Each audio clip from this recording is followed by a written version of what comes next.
Thank you so very much. May we take the national anthem.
The University of Nigeria song while we're still standing.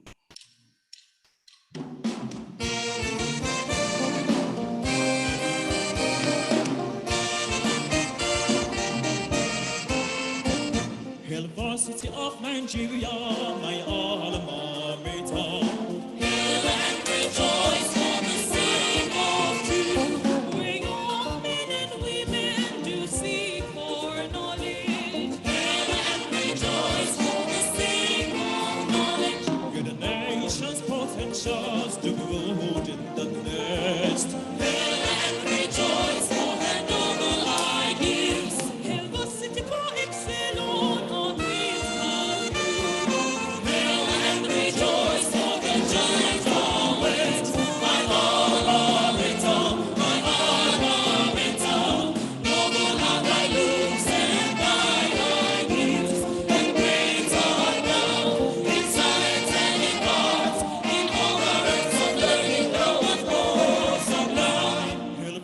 Of Nigeria, my alma mater.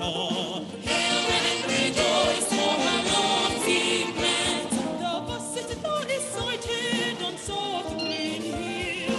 Hail and rejoice for her beauty's sake. Hail, varsity of our glory, the pride of our land. Hail and rejoice for her light will shine. Hail, varsity for excellence. Rejoice for the giant awaits. My alma mater, my alma mater. Noble are thy looks and thy ideals, and great art thou in science and in arts, in all the ranks of learning thou art awesome. My alma mater, my alma mater. Noble are thy looks and thy ideals, and great art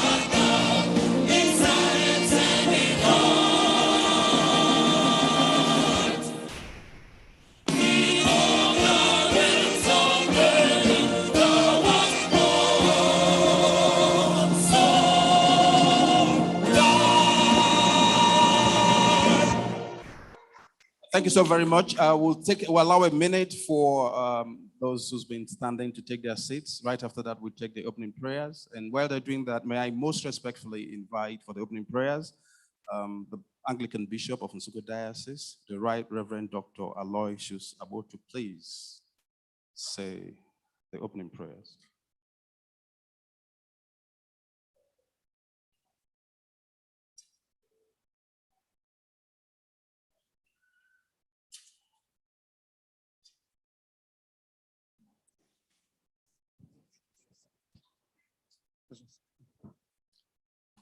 Please, let's pray. Glorious, everlasting Father, King of Kings, the beginning and the end. Thank you for this wonderful day. Thank you for University of Nigeria, Nsukka. Thank you for the vision of establishing this great institution. Thank you for all you've been doing through this place. Thank you for those you've been using all these years. Today we are here to reflect on your goodness, to appreciate you, and to pray that you who have been our help in ages past will continue to be our hope for years to come. May your presence be here with us. Guide us aright. May this gathering and this celebration be to the glory of your name. And may what will happen here not just be a celebration, but will bring healing to the wounds of our time and give us direction, hope, and light in the midst of our darkness. Bless those that are here to be used, and we use this opportunity to pray for the leadership of this great institution. May your hands continue to be upon them, to guide, to direct, to protect, and to preserve. And may everybody who have been here and those that will join us be blessed by your presence. In Jesus' mighty name we pray. Thank you, my Lord Bishop. Thank you so very much. Please take your seats.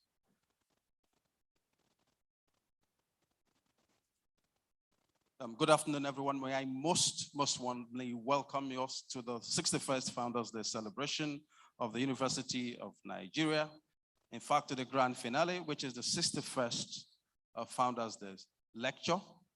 The guest lecturer is in the house, the chairman is in the house, the vice chancellor is in the house, the pro-chancellor is in the house, members of the governing council are in the house, everybody is in the house. May I invite the PRO Chief Okun Omaku to take the recognitions and the introductions. PRO, sir. The PRO.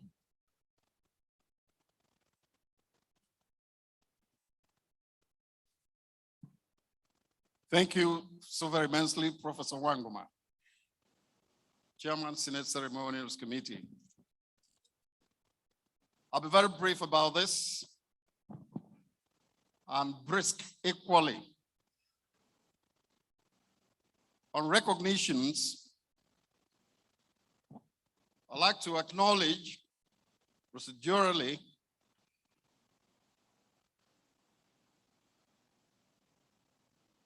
the Chancellor of the University of Nigeria,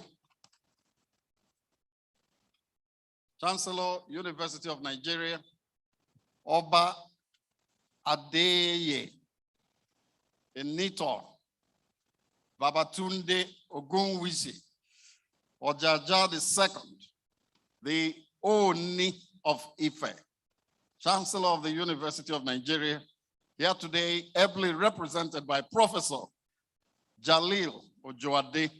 Please, let's appreciate him.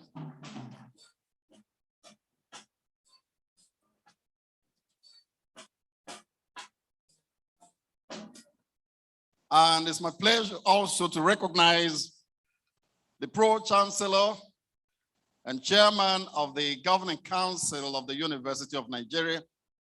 Most of us here have not seen him. It's his first public appearance here at the PAA, that's Princess Alexandra Auditorium. Let's give it up for High Chief Ikechi Emenike.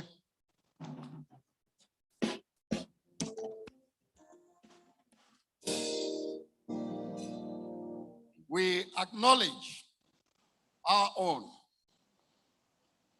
Vice Chancellor, the first alumnus of this Citadel of Learning to occupy this exalted seat of the Vice Chancellor, the first product of this university to serve as Vice Chancellor, the 15th Vice Chancellor of the University of Nigeria, soil scientist, fellow, Academy of Science, Professor Charles Arizechukwu Igwe.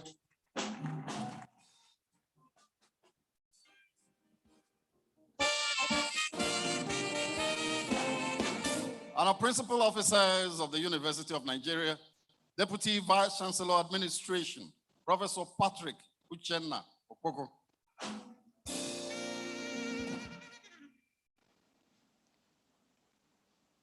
Now back to us after a long while. We're happy to have her back after a series of surgeries overseas.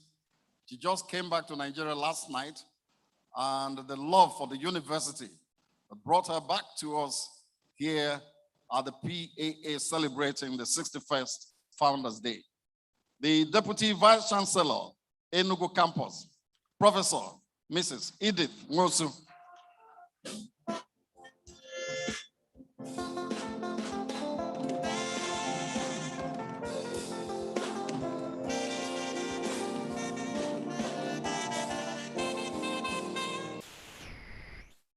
We also acknowledge in our midst the Registrar of the University, Barrister Dr. Chris Ibokwe, and the Bossa of our university, Dr. Jude Ede, the University Librarian, Dr. Promise Ifoma Ilo,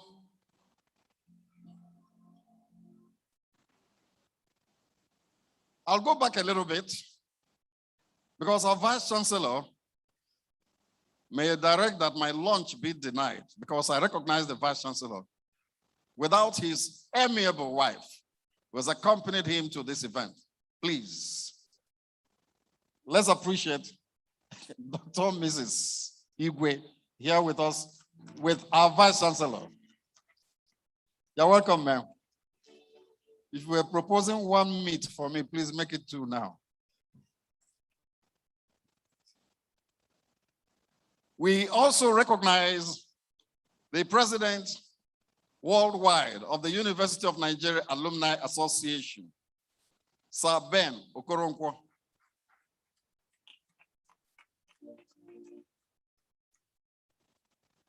We're here in our numbers, members of the University of Nigeria Governing Council, and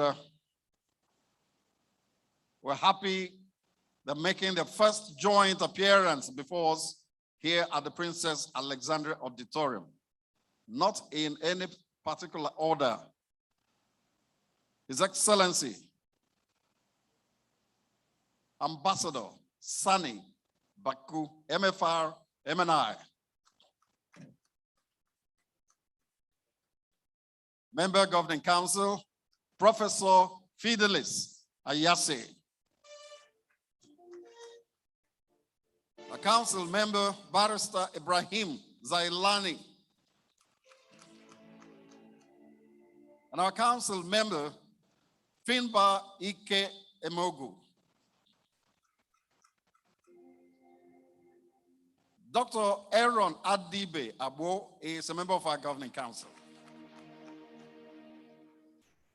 We also have Professor Lawrence Ezanyika, member, governing council.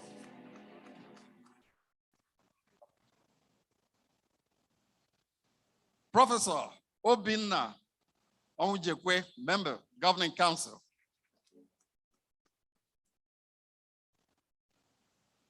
Professor Joshua Umifekwem, member, governing council. Also our Miss Bearer. We also have Samuel Tangi, member, Governing Council, University of Nigeria. We also have members of the immediate past council here with us, and we acknowledge them alongside all the professors of this university in attendance. We have a very special guest, and I want to recognize her in a very special way. First Lady of the Federal Republic of Nigeria at inception, an emeritus professor, wife to our founding father, distinguished ladies and gentlemen, a distinguished emeritus professor here with us, Professor Uche Azikiwe.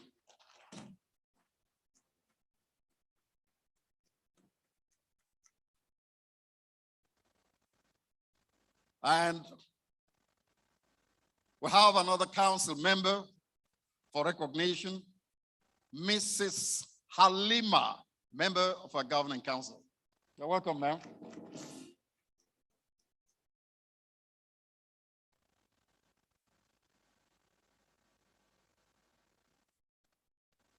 We recognize all the professors, as I indicated earlier, who are present with us at this very historic event. And I'd like to present us with the chairman of today's occasion, who superintend the affairs that we're going to hold in this PAA. Distinguished ladies and gentlemen, let's give it all up for Brigadier General J.O.J. Okolago, retired. Akwa Akuruwa of Uke. Are you clapping for chairman or for me?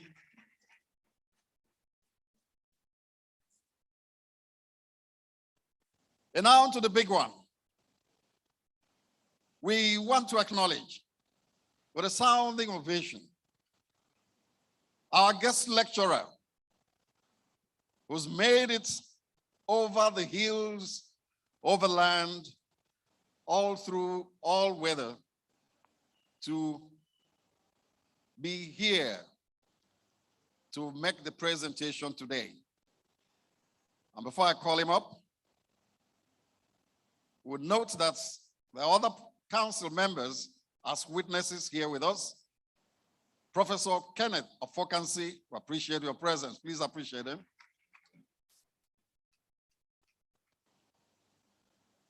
And Professor Mrs.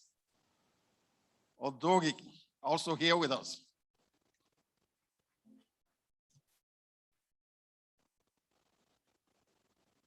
I would like at this point in time to welcome our guest lecturer, a man of many parts, an astute politician, successful career exploit, a seasoned administrator, the love of the masses.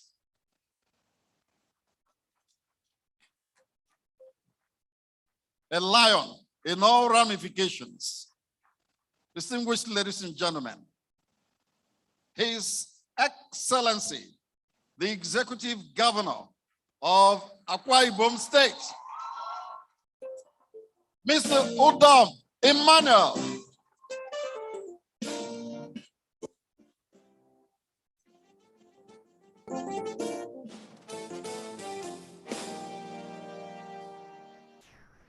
Time is fast spent. I'll bounce back to interject the proceedings with more recognitions. But please, if you haven't heard your name, give yourself a round of applause here. You're very welcome. Professor Wangoma, please. Thank you so very much. As you would expect, it's my pleasure to invite Mr. Raphael Edem, who is the SPA Public Affairs to the Governor of Aquarium State, to introduce our friends from Aquarium. Thank you very much, Prof. Very distinguished ladies and gentlemen, His Excellency, the guest lecturer at these founders, the event has already been presented to us. And of course, he did not come here alone. He came with some very senior and some very important members of the government of Aquarium State. And I will crave your indulgence, distinguished ladies and gentlemen, your excellencies, that we kindly make welcome these gentlemen whom I will introduce. The first is a gentleman who knows this particular institution almost like the back of his hand. because he is a lion himself. Nigeria's former ambassador to Russia, ladies and gentlemen, His Excellency, Chief Assam, Senior Advocate of Nigeria. Please put your hands together for him, ladies and gentlemen. Thank you very much. The reason you would know he's a lion, he's the only one in that delegation who could sing that university song when it was being played.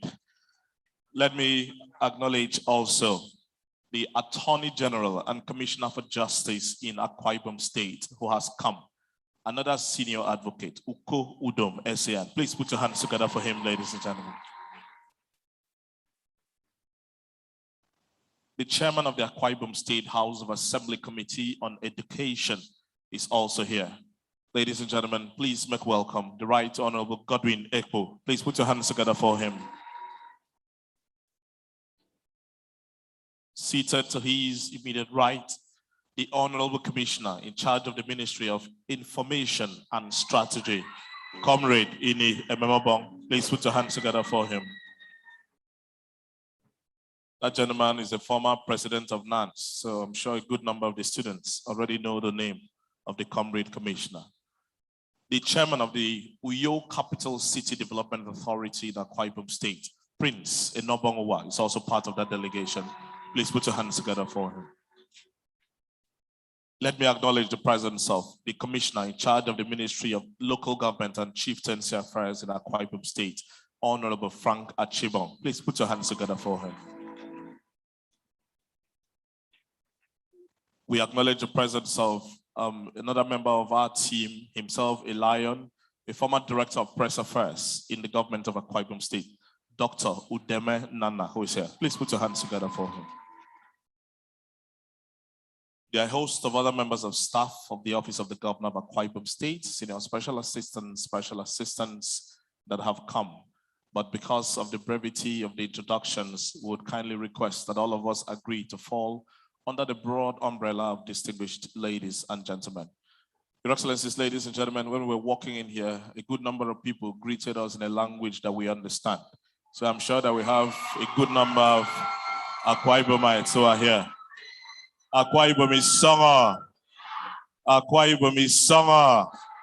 Please put your hands together for yourselves. Thank you very much. Thank you so very much. That was brilliant. You really did make His Excellency feel a lot more at home, the same way he made us feel when we visited.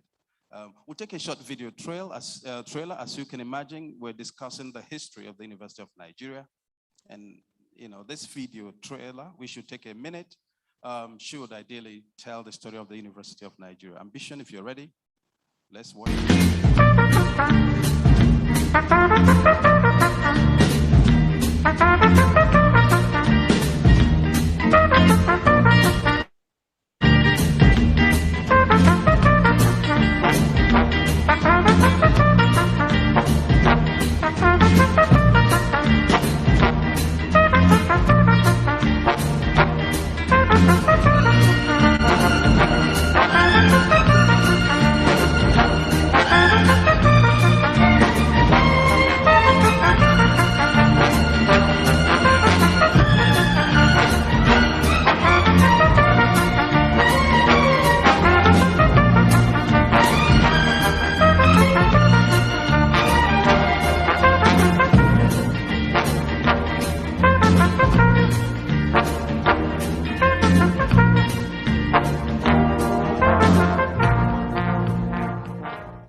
Ambition, this screen didn't show. The Vice Chancellor didn't see the video trailer, and the guest lecturer didn't see it. The chairman didn't see it. Can we take it again? If you're sure it will show this time. Thank you very much.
Thank you so very much.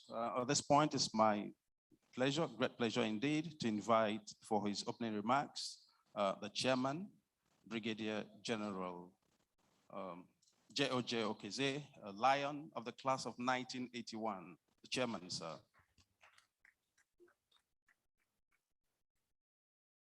Did I get it? J.O.J. Okolago, oh, did I get it wrong? Sir, the microphone, sir, I apologize. The Aqua of Ukehe.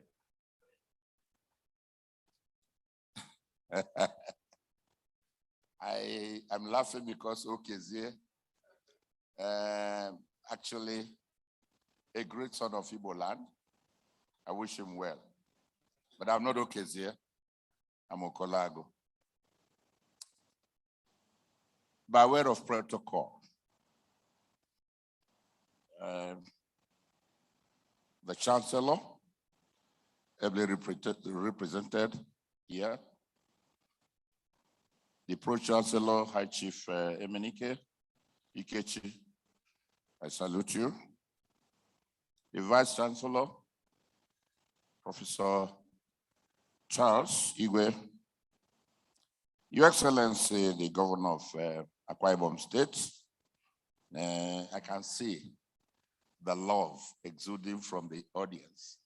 And of course, it's evidence of your work because I think he's creating jobs for the youths. And that's why I think he was appropriately chosen to talk to us today. Your Excellency, you are welcome. Deputy Vice Chancellor. I'm not going to go on any order. I must recognize Her Excellency, the first lady, very, very, very first lady of Nigeria, in the person of Professor Uchazikiwe. Since I'm not seized of the various identities, may I just simply recognize the presence of the comrades here. I heard somebody called comrade, because you guys,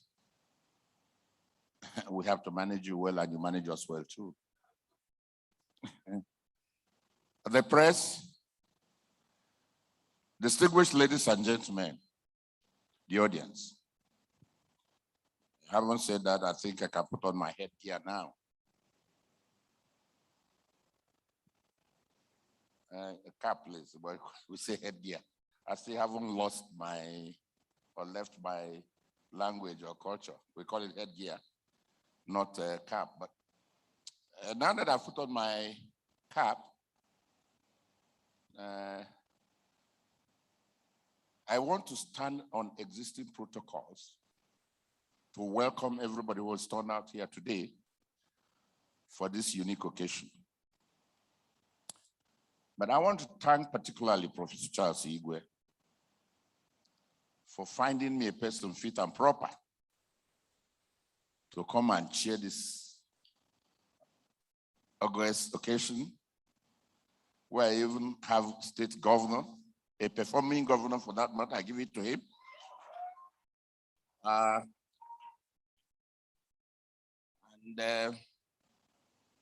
take advantage of my opening remarks to recognize His Excellency Ambassador Assam. Where is he? You are down there? Because he happens to be the only student I could recognize at my time who is presently here now. Your Excellency, you are welcome. We both went through the Faculty of Law and belong to the, what, I don't know, I hope the Beta Sigma fraternity still existed.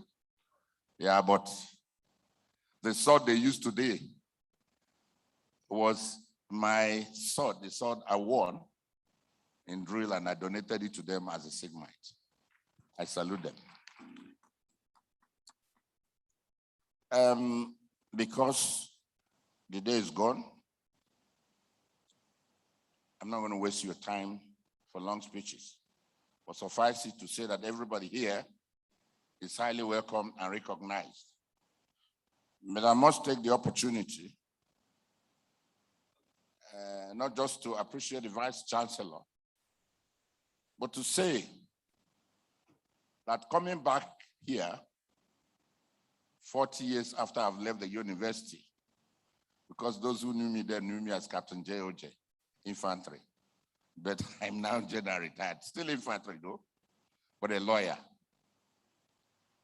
I looked forward to seeing so many sons. I didn't see them, but I know a couple of sons. Okay, it's tomorrow. Okay. So those of them whom, but be that as it may, I think the professor managing the university now, Professor Igwe, has done very well to assemble this caliber of audience and guest lecturers, personalities, let me put it that way.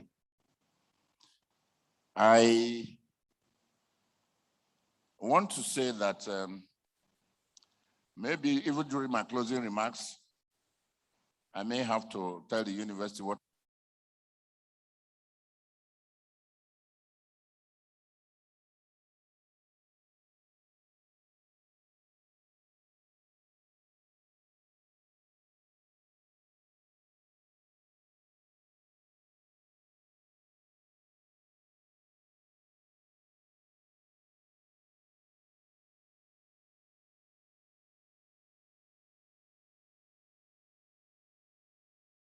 university, so that, and I am going to really pray and work hard that the chairman of my board, who herself is a lawyer, will see through during the tenancy of our own administration, in close cooperation with the managing director whom I reached out to. I couldn't get my chairman, but somehow I have the mandate to make that announcement. That, and again, let me correct the impression, because there was a publication sometimes, and this is an opportunity to erase it, that NDIC was giving 1,000 naira to bear whatever urinating. We're still in correspondence with the university, but we've not been able to get the facts right. But I can assure you that the NDIC, if indeed it did so at a time when 1,000 naira was money. Because I'm not shy to say it, but as a second lieutenant in this country, I earned 150 naira. And even my car loan was 2,400, which bought me a car. And I said building my first house. That was the value. So if don't ridicule the 1,000 naira, it was worthwhile when it was announced. But once it's sorted out, the Nigerian Deposit Insurance Corporation will definitely give a prize befitting of both the corporation and the institution, which is my alma mater. I want to stop here for now and pray that you have good appetite to listen to the performing governor of Akwa Ibom State, His Excellency Udom Emmanuel. I'm not giving him the microphone because the MC, let me also take the liberty that you run the program, you run this in according to the program. So whoever is going to speak next, you may not necessarily have to get my permission so that it can flow. I welcome everybody. Thank you so very much, Chairman. And the next will take the address by the host, the Vice Chancellor of the University of Nigeria, Professor Charles Arizechukwu Igwe, FAS.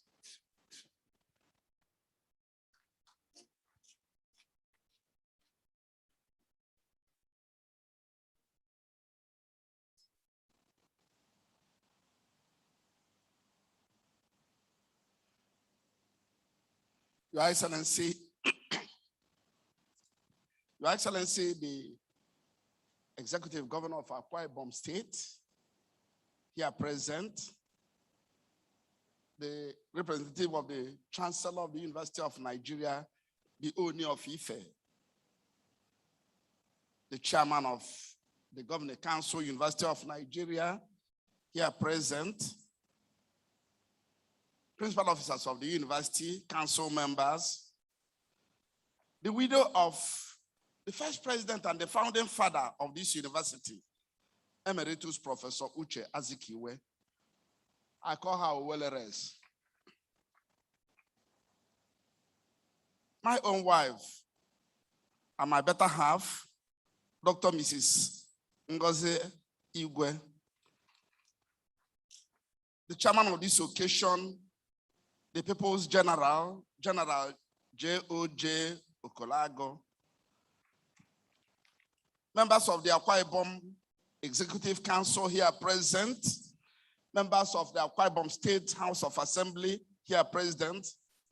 My own president, the president of UNA, University of Nigeria Alumni Association. My Lord Bishop, the Anglican Bishop of Nsukka Diocese, the Right Reverend Aloysius E. Abu.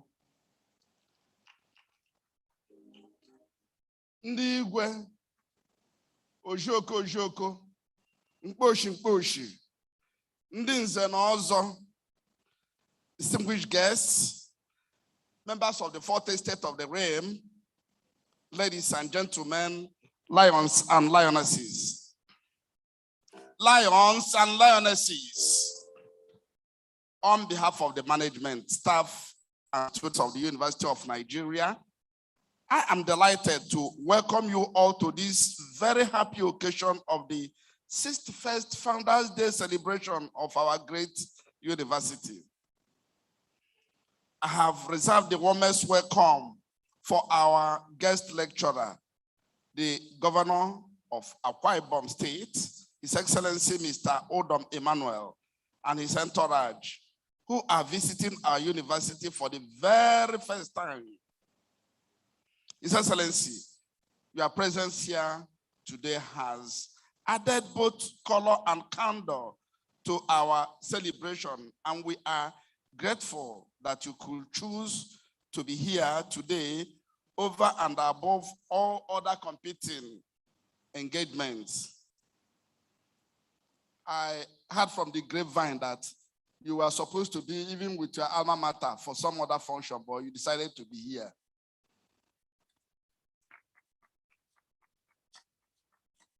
In the same way, I welcome also very warmly the chairman of today's lecture, General J.O.J. Okolago, retired, who is returning home officially to his alma mater since graduation. Welcome to the den. I am also delighted to welcome our own Pro-Chancellor, High Chief Ikechi Emenike, and other members of the newly inaugurated Governing Council of the University of Nigeria, who are taking part in our Founders Day celebration for the very first time. I welcome also our alumni and other friends of the university who have honored our invitation today.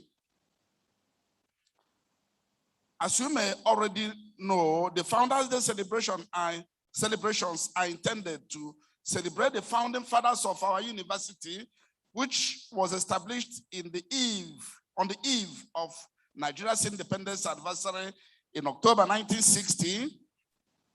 The Founders Day lecture is therefore the most enduring and the most prestigious of the public lectures organized by the university. And this explains why the honor to deliver the lecture is reserved for men and women of great accomplishments, especially people whose achievements can inspire and motivate the university community. I am proud, therefore, that we are able to attract an accomplished professional and political leader in the person of His Excellency, Governor Odom Emmanuel, to present the 61st Founders Day lecture of the university. In Governor Udom, we have a seasoned professional and a renowned manager of human and material resources. His Excellency, the story of the transformation of Akwa Ibom State under your watch is an inspiring one. Your mantra of changing the narrative resonates well with many Nigerians who believe we can still achieve the great potentials inherent in this great country of over 200 million people. I have no doubt that it was this same conviction that drove the founding fathers of our university, the great Zeke of Africa, and your kinsman, Chief Ibanga Akpabio, to make a convincing case for the establishment of this university in May 1955.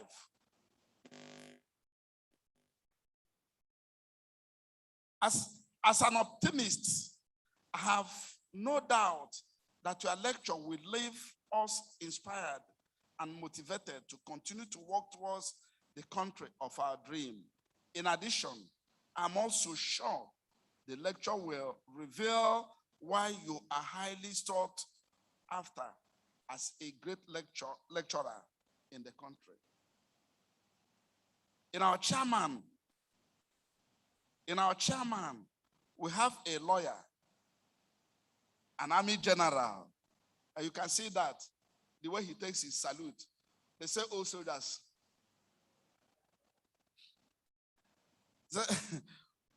He's a senior citizen, a great lion, and a proud alumnus of the class of 1981, who has also accomplished great things in his career.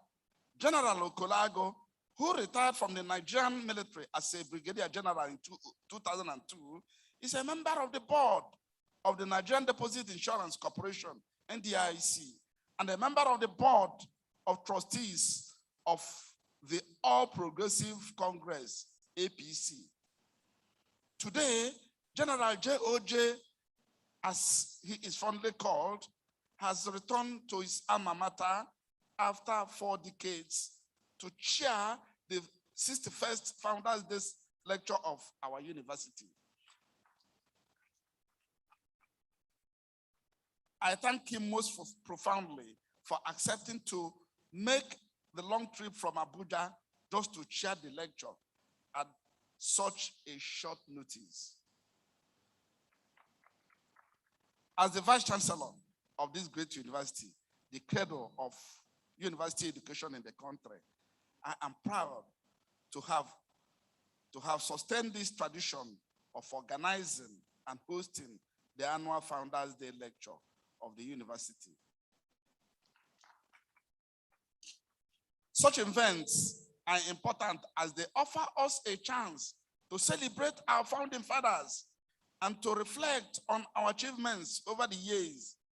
Only then can we truly sing that the labors of our heroes past shall never be in vain. Finally, I thank all our guests, friends, and alumni for coming to celebrate with us.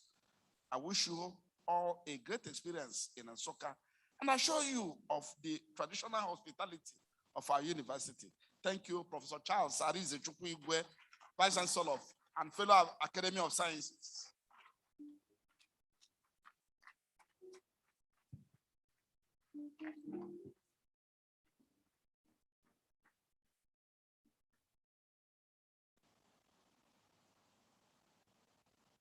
Thank you so very much, sir. Another ovation for the Vice Chancellor. And next, we'll take the citation on the 61st Founders Day lecturer. And to read the citation and introduce formally the 61st Founders Day lecturer of the University of Nigeria is the University orator, Dr. Ikenna Onwebuna.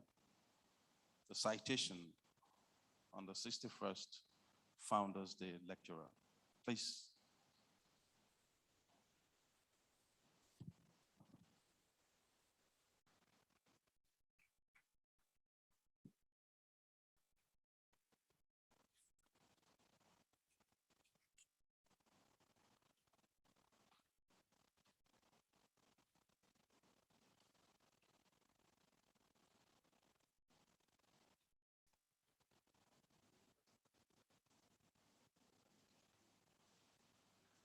members of the high tables, ladies and gentlemen, lions and lionesses, permit me to rest on protocol already established to read the citation of His Excellency, Mr. Udom Emmanuel, the 61st Founders Day Lecturer of the University of Nigeria.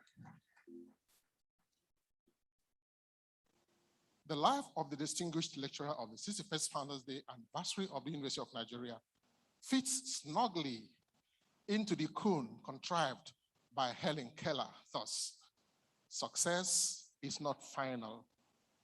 Failure that counts. And has His Excellency Mr. Udom Emmanuel demonstrated that courage to continue? Wait for it. Governor Udom Emmanuel was educated at the University of Lagos, from where he earned a second-class upper honors degree in accounting. He went on to take a master's degree in corporate governance from Leeds Metropolitan University in the United Kingdom. This made him one of the few experts in the field of corporate governance.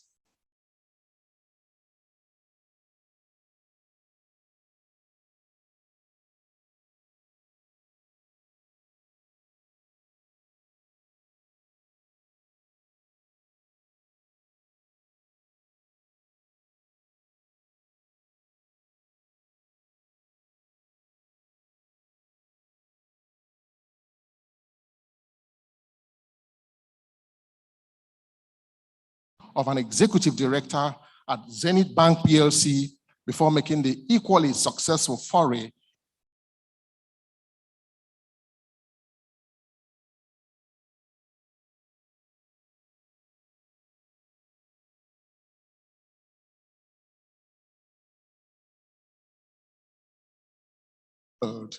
These include the Advanced Management Program AMP at ICED, France, the Advanced Leadership Management Program at London Business School, and the Change in the Game, Negotiation and Competitive Decision-Making at the Harvard Business School, United States of America. Others are the Enterprise Risk Management at Base 11 at Dawn and Bradstreet, the Executive Leadership Program at Columbia Business School, New York, United States of America, and the Strategic Thinking and Management of Competitive Advantage at Wharton Business School, Pennsylvania, United States of America. At Zenith Bank, Mr. Emmanuel was the executive director with direct supervision on corporate strategy and planning, corporate financial advisory services and control, business development, international investors relations, oil and gas sector, infrastructure and power sector, multilaterals, conglomerates, in private banking, MCP, as well as telecommunications sector.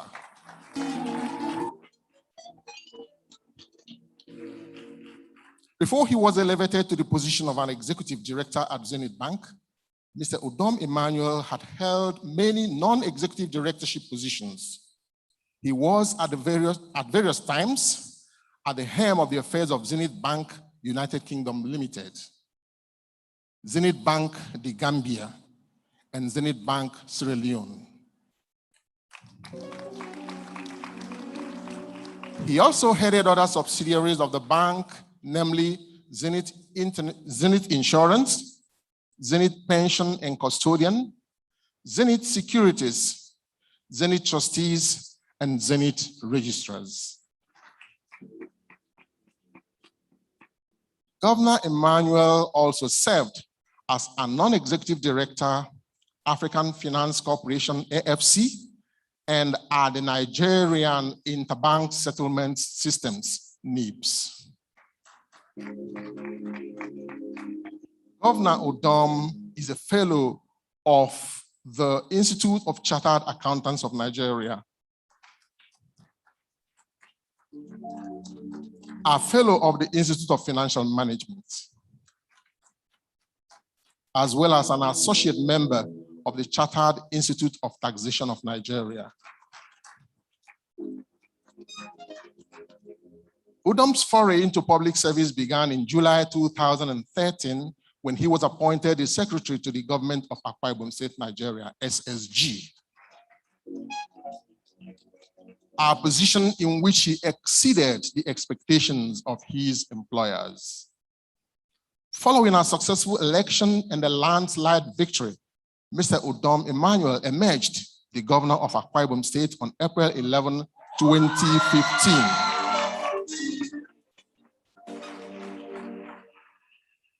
He was re-elected for a second term in April 2019.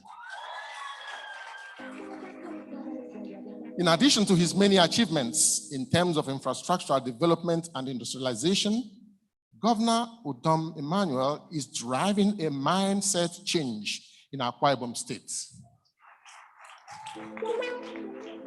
He has brought his can-do spirit to the state, where he is changing his people to arise, or Dakada in vernacular, and claim the greatness, drive, and to develop a new approach to doing things.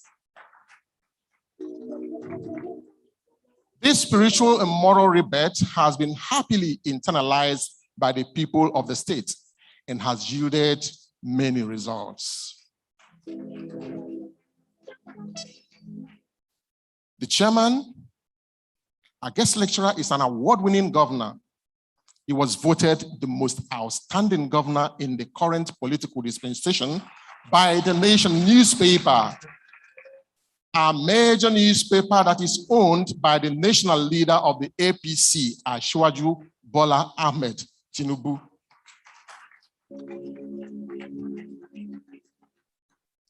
He was also named the governor of the year 2016 by the Leadership newspaper.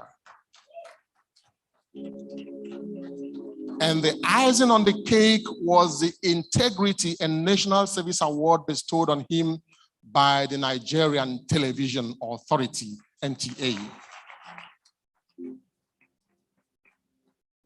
Governor Emmanuel also made a name for himself as a financial consultant, a highly sought after public speaker, a philanthropist, and a worker in the Lord's vineyard.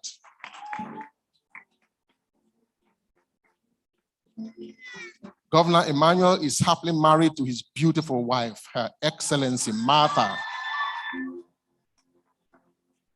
and is blessed with children. He hails from Awaiman in Ona local government area of Akwa Ibom State, Nigeria. As though taking the counsel of Richard Height, embrace the present moment fully and with passion, because only through the present moment do we truly live. Today, we are poised to partake of the wisdom of our compassionate compatriot, an indefatigable leader, an open and transparent administrator, an exemplary executive, a professional in politics, a many-sided technocrat, a highly creative corporate titan, and a loving husband and father. Mr. Vice Chancellor, sir, and Mr. Chairman, sir, to present the 61st Founders Day lecture of the University of Nigeria, I present to you, ladies and gentlemen, the Executive Governor of Akwa Ibom State, Nigeria, His Excellency, Mr. Emmanuel Gabriel Udom.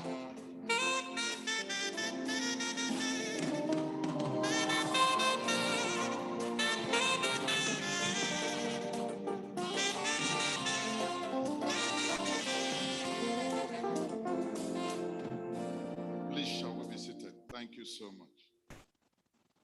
Thank you. Well, I want to thank the University Orator There are all those ones he is saying. The most important thing is that we are saving the people.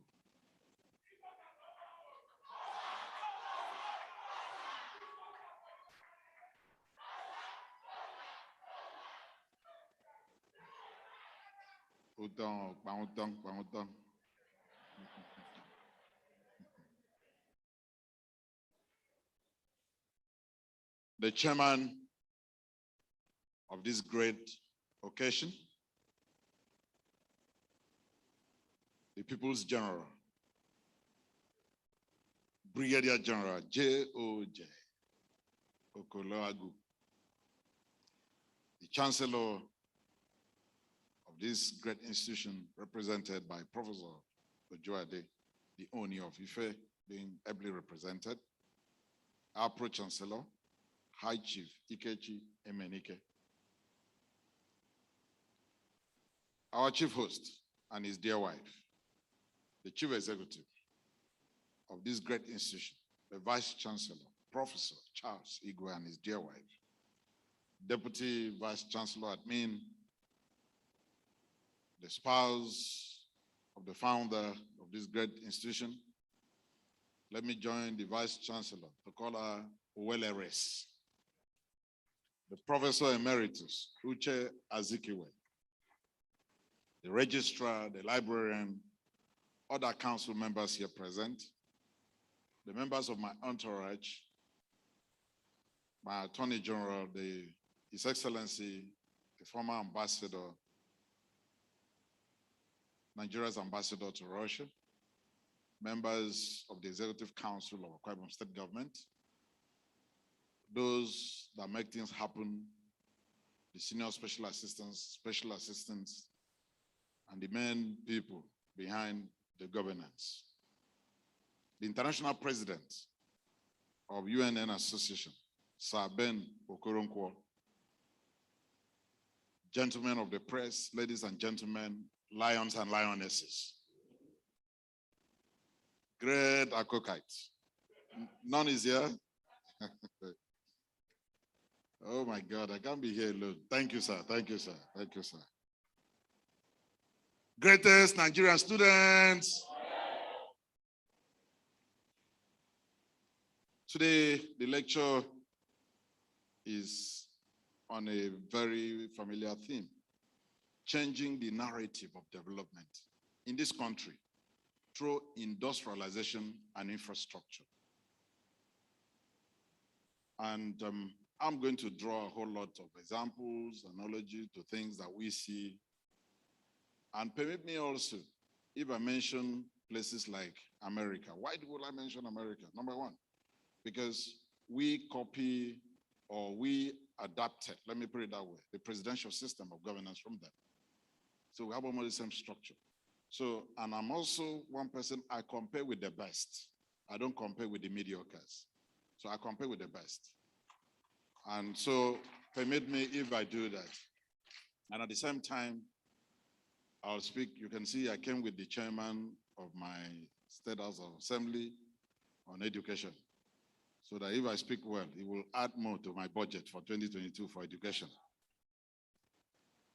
Let me also probably say this to those probably who are holding the paper and presenting. On page 1, I noticed, I think on page 6 or so, I noticed a minor typographical error. On page 6, instead of on that paragraph that starts for different societies, on the last line, you see the are written twice. We are expected. No, not at all. That's the printer's devil, if we've seen one before. Then if you also get down to, I think, page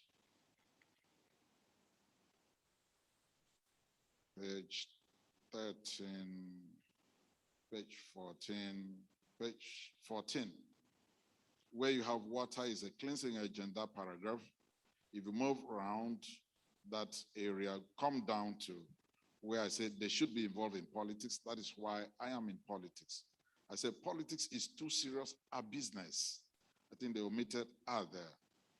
Then if you come to the very last but one paragraph.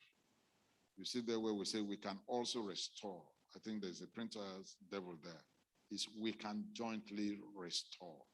We can jointly restore, because not also restore. I made a bold to say that people will be wondering, why did I choose to talk on industrialization and infrastructure? It's because I have a passion for it. And also, I get so challenged. The first industrial revolution came and left. Africa did not participate.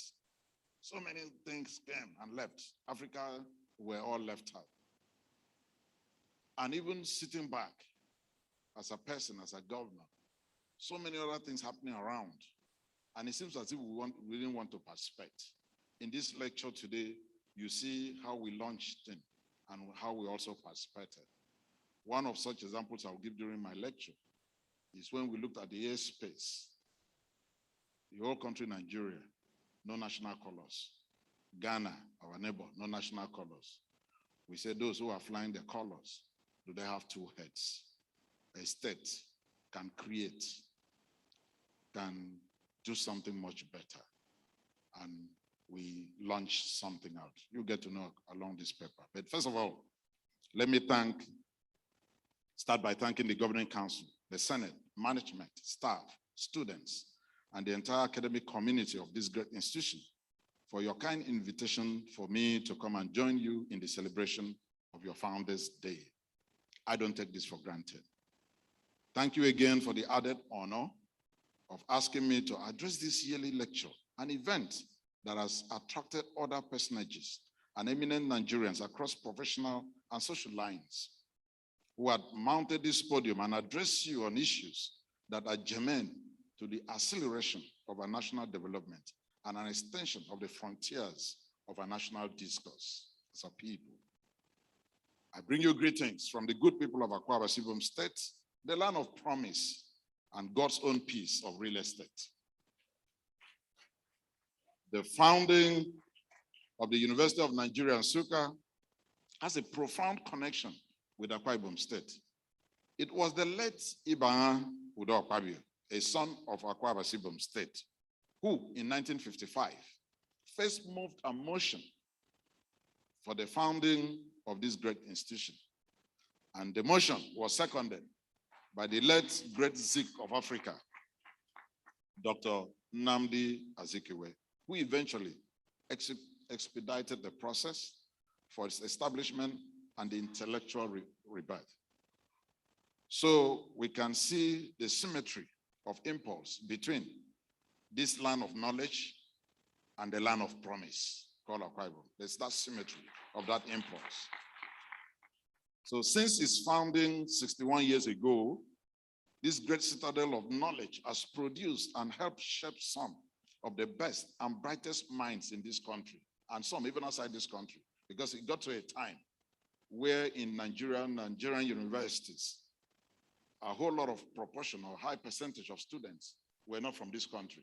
They were all over from other parts of this continent, even some outside the continent of Africa.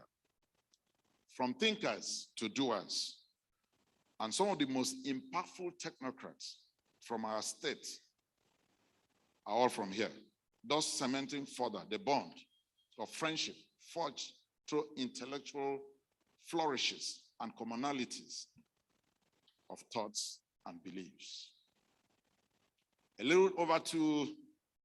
Just about 2 weeks ago, we celebrated the 34th anniversary of the creation of our state, Aquarium State.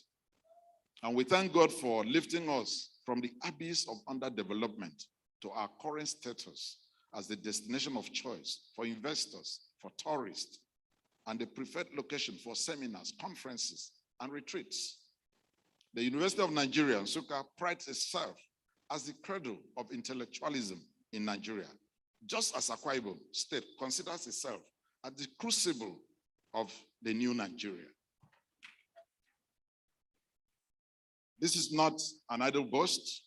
Just a week and a half ago, the Vice President, Professor Yemi Oshibanjo, SAN GCON, while commissioning what I call our 21-story smart, intelligent building, the tallest and smartest in the southeast of this country, and the 7th tallest in Nigeria, described Akwa Ibom State as the emerging industrial hub of this nation, Nigeria.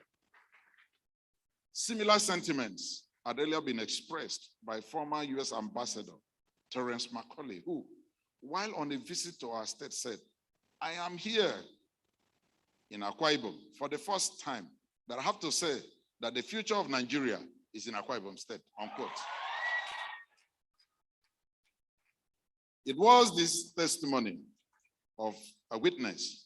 So for those who are fond of symbols, today's event is an intersection where the inspirational history of UNN and the enchanting history of Akwa Ibom come together in a symphony of songs rendered through infrastructural renaissance and industrialization. I would say we are gathered here today to pay tribute to a genius, because a lot of people might forget, why are we here? To pay a tribute to a genius, celebrate patriotism, and feel the warmth of an African legend, icon, and statesman, whose name will forever be embalmed in the sacred monument of our country, and stenciled in the tablets of our history as the founder of this institution. I'm happy the wife is here. With this great institution, the most enduring shadow of his legend, the late Dr. Nnamdi Benjamin Azikiwe, still casts a paternal light over all of us in this country.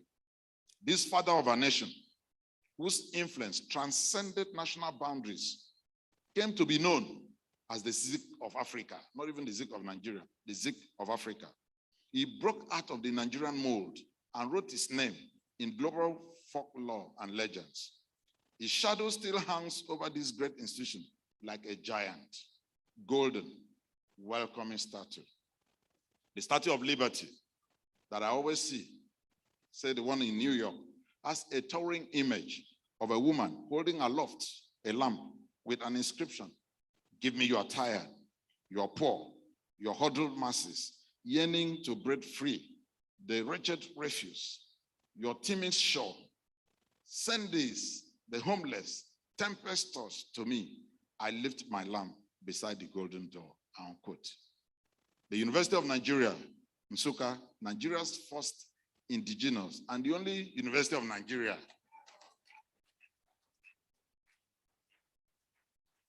was also conceived as an institution where all Nigerians in particular and the world in general, the tired and the strong, the poor and the rich, the tempest-tossed and the huddled masses, yearning to breathe the freedom of education, could enter through its golden gates of knowledge.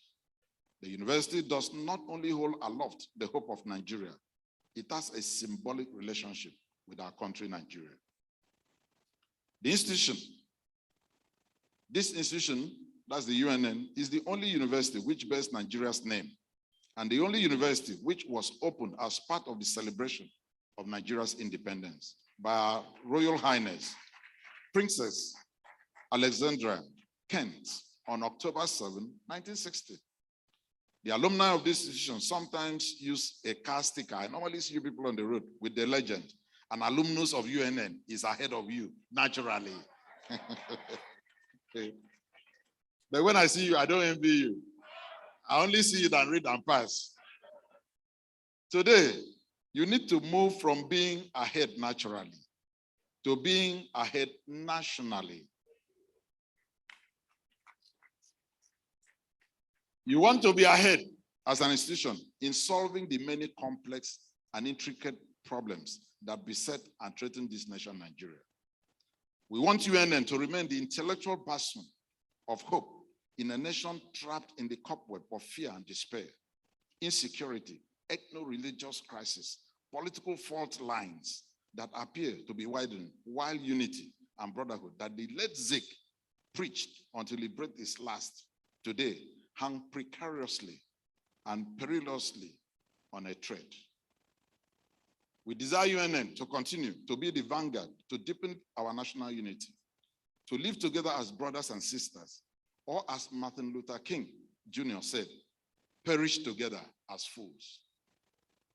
This great university was founded on hope of an enduring and vibrant Nigerian state, a nation that would distill and appropriate the best from within our borders and use the manpower to develop our nation, expand opportunities, and help project our then nascent republic as the hope of the Africa and indeed the Black race. The towering symbol of this great institution was a nationalistic par excellence. It was not defined by the forces of geography in its decision-making process. Neither was he propelled by the limiting impulses of parochialism. His was a life shaped and defined by patriotic instincts. They need to build and forge a nation based on equality of opportunities, where our diversity would and should be source of our strength, rather than wages of division and attrition, the way we are seeing it today. I'm sure what is happening today in our nation would shock and deeply despair the ennobling spirit of nationalism that the late Zik lived for. As despairing as things are in our nation today, we cannot live up on Nigeria. The late Zik himself did not give up on Nigeria, even when he could have. If he had fallen for the rabid fight for regional supremacy over the forces of nationhood, which he championed, possibly the Nigeria we have come to know today may not have existed. So we owe him our collective debt of gratitude. Permit me to pay special tribute to many inspirational achievements of this great institution. In 1974, a team in this university led by Professor Mahdi Yakub from the United Kingdom, Professor F.A. Udeku, and Professor Anyanwu performed the first open-heart surgical operation in sub-Saharan Africa. This I call a monumental feat. Unfortunately, 46 years after this monumental achievement, our nation is still lagging behind in development, industrialization, and infrastructure. 46 years after, medical tourism still drains our country. The medical personnel flee to foreign countries in search of the golden fleece. 46 years after, our nation still grapples with decayed medical infrastructure. 46 years after, our nation is desperately sick and in need of rescue operations to rid of insecurity, of strife, of corruption, nepotism, ethno-religious tension, and zero-sum game machinations, and all many more.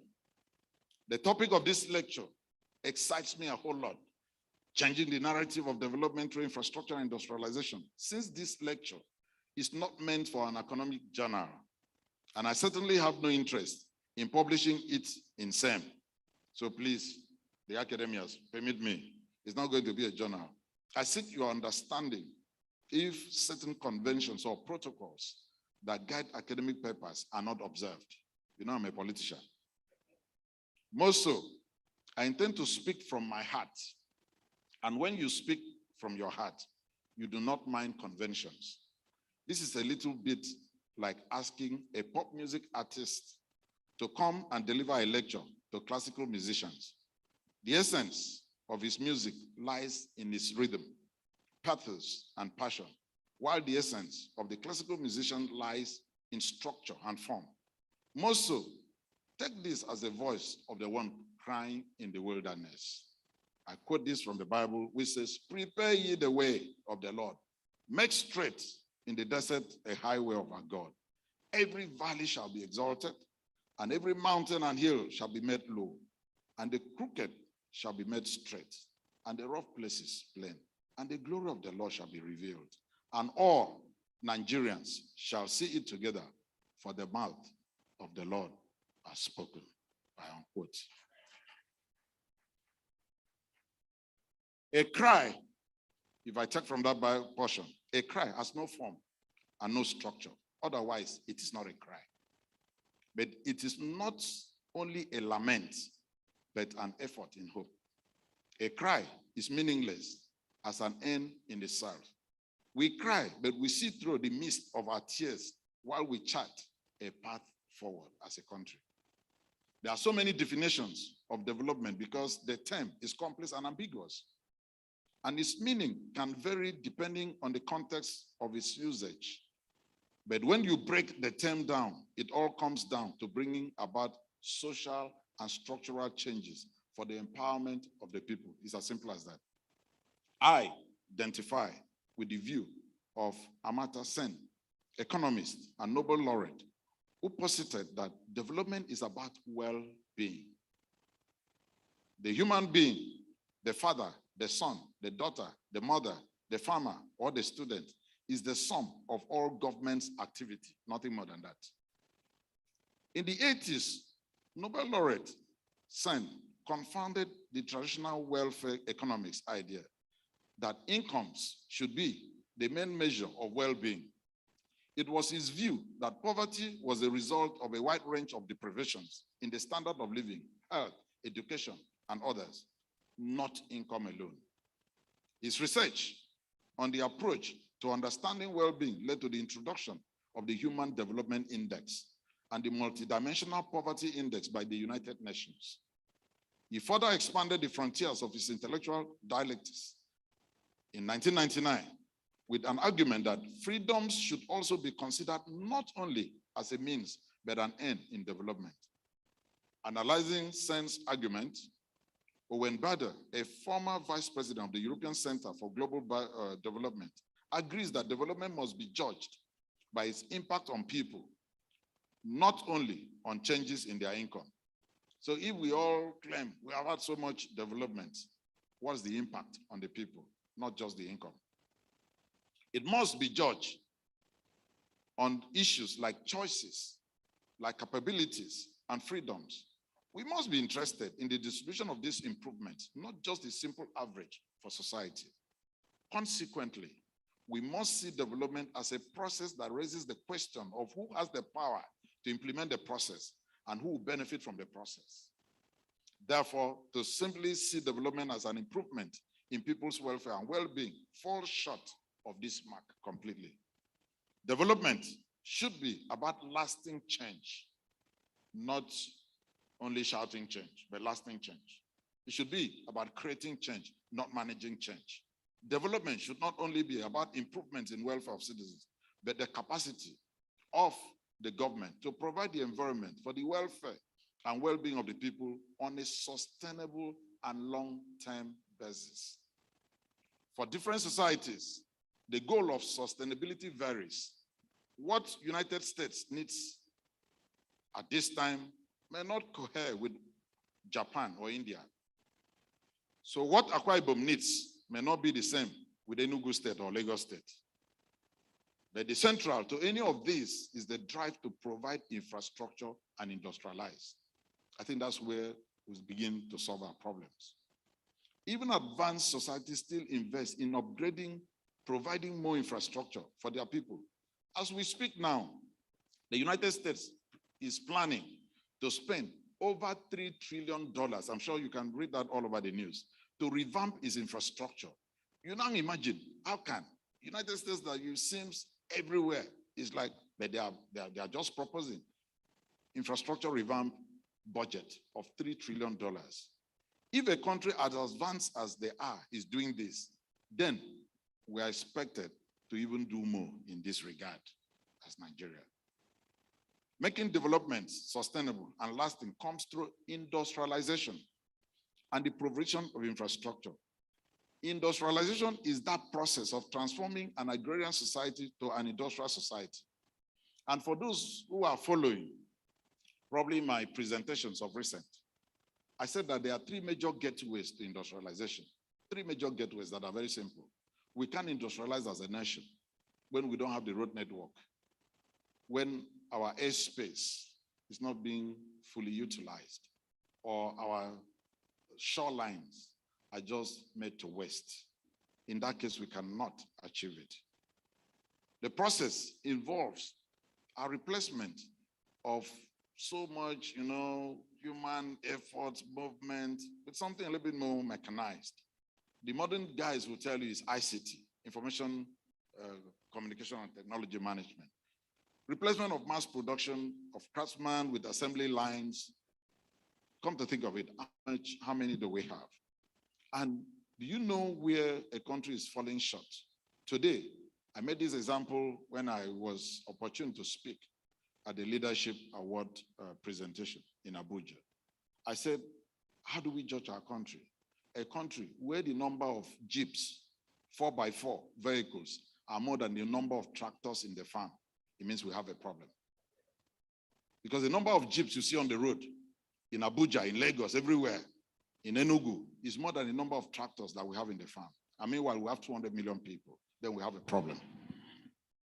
Ever since the Industrial Revolution of 1760 and 1820 led to the transition from hand production methods to mechanical and chemical manufacturing, and the rise of mechanized factory systems, different countries and societies have seen the need to embark on such transitions in order to boost development and economic growth, but we are not there yet. SARS and MAS, let me remind you, when we were much younger in school, we were going to school in playtime, Cortina, and they were all made by either Bata or Leonard. When we were much younger, when they buy something, only two questions will come up. Is it a bar made or made in Taiwan? Those people who we were just saying made in Taiwan, they sustained, they continued, they helped from their domestic economy, managed to meet domestic consumption. They grew, became export giants. Our barmaid disappeared.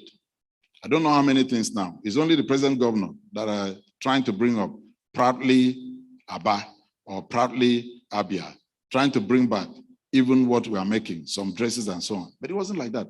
That's why you could see a whole lot of factories. Even the multinationals that came to Nigeria at that time, the Lever Brothers, the Unilever, all of them, John Holt, all of them had zonal offices in Aba. So the question there is, where did it vanish into? According to Professor Erika Erasure, a business and finance expert, the European and United States government initially used what we call mercantilist and protectionist government policies to foster the growth of industrialization. Both deployed more laissez-faire or free market approach, later to open markets to the export of industrial output.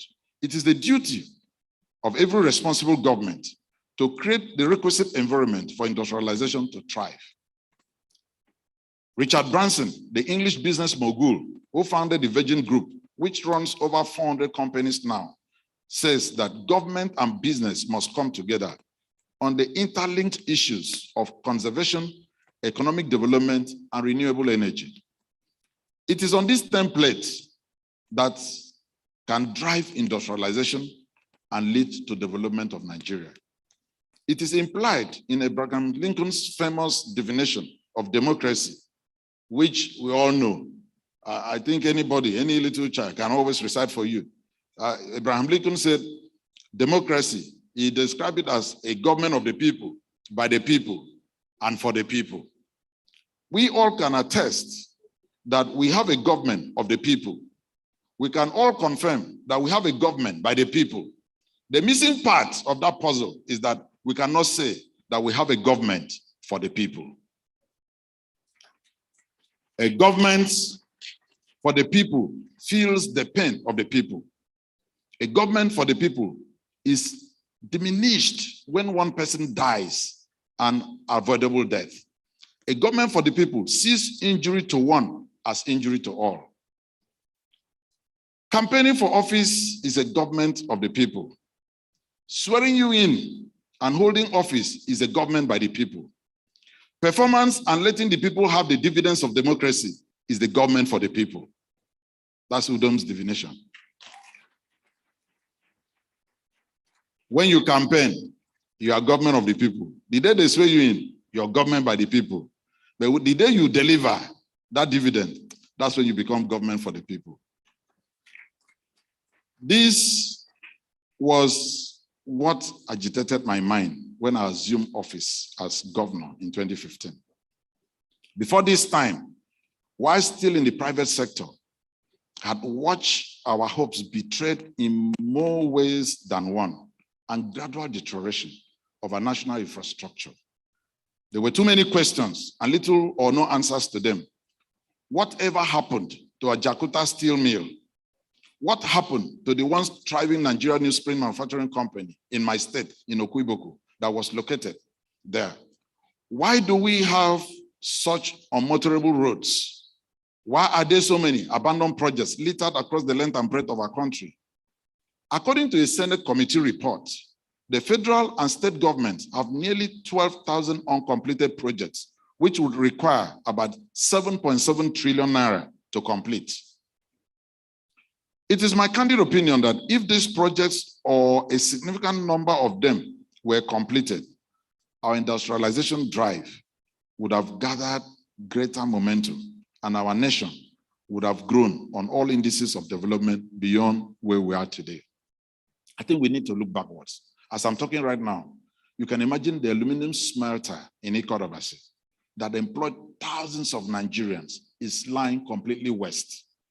Inside that plant, there's a 500 megawatts of electricity turbine, brand new, nobody is using it.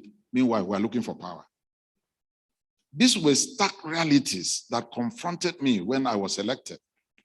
The task at hand was development, but the tool to achieve that was industrialization and the provision of infrastructure. I was fed up with the description of my state as a purely civil service state, where the only source of employment or income generation was from government and its associated agencies. But today, if somebody asks me, what's your greatest disappointment in this dream? I will just mention one statement. I say it is because I do not control policies. Because if I were to control policies, there are a lot of things I would have done with a policy and not with money, and would have made a whole lot of impact. I wanted to change the narrative, and I recognize that infrastructure and industrialization would be the catalyst for this change.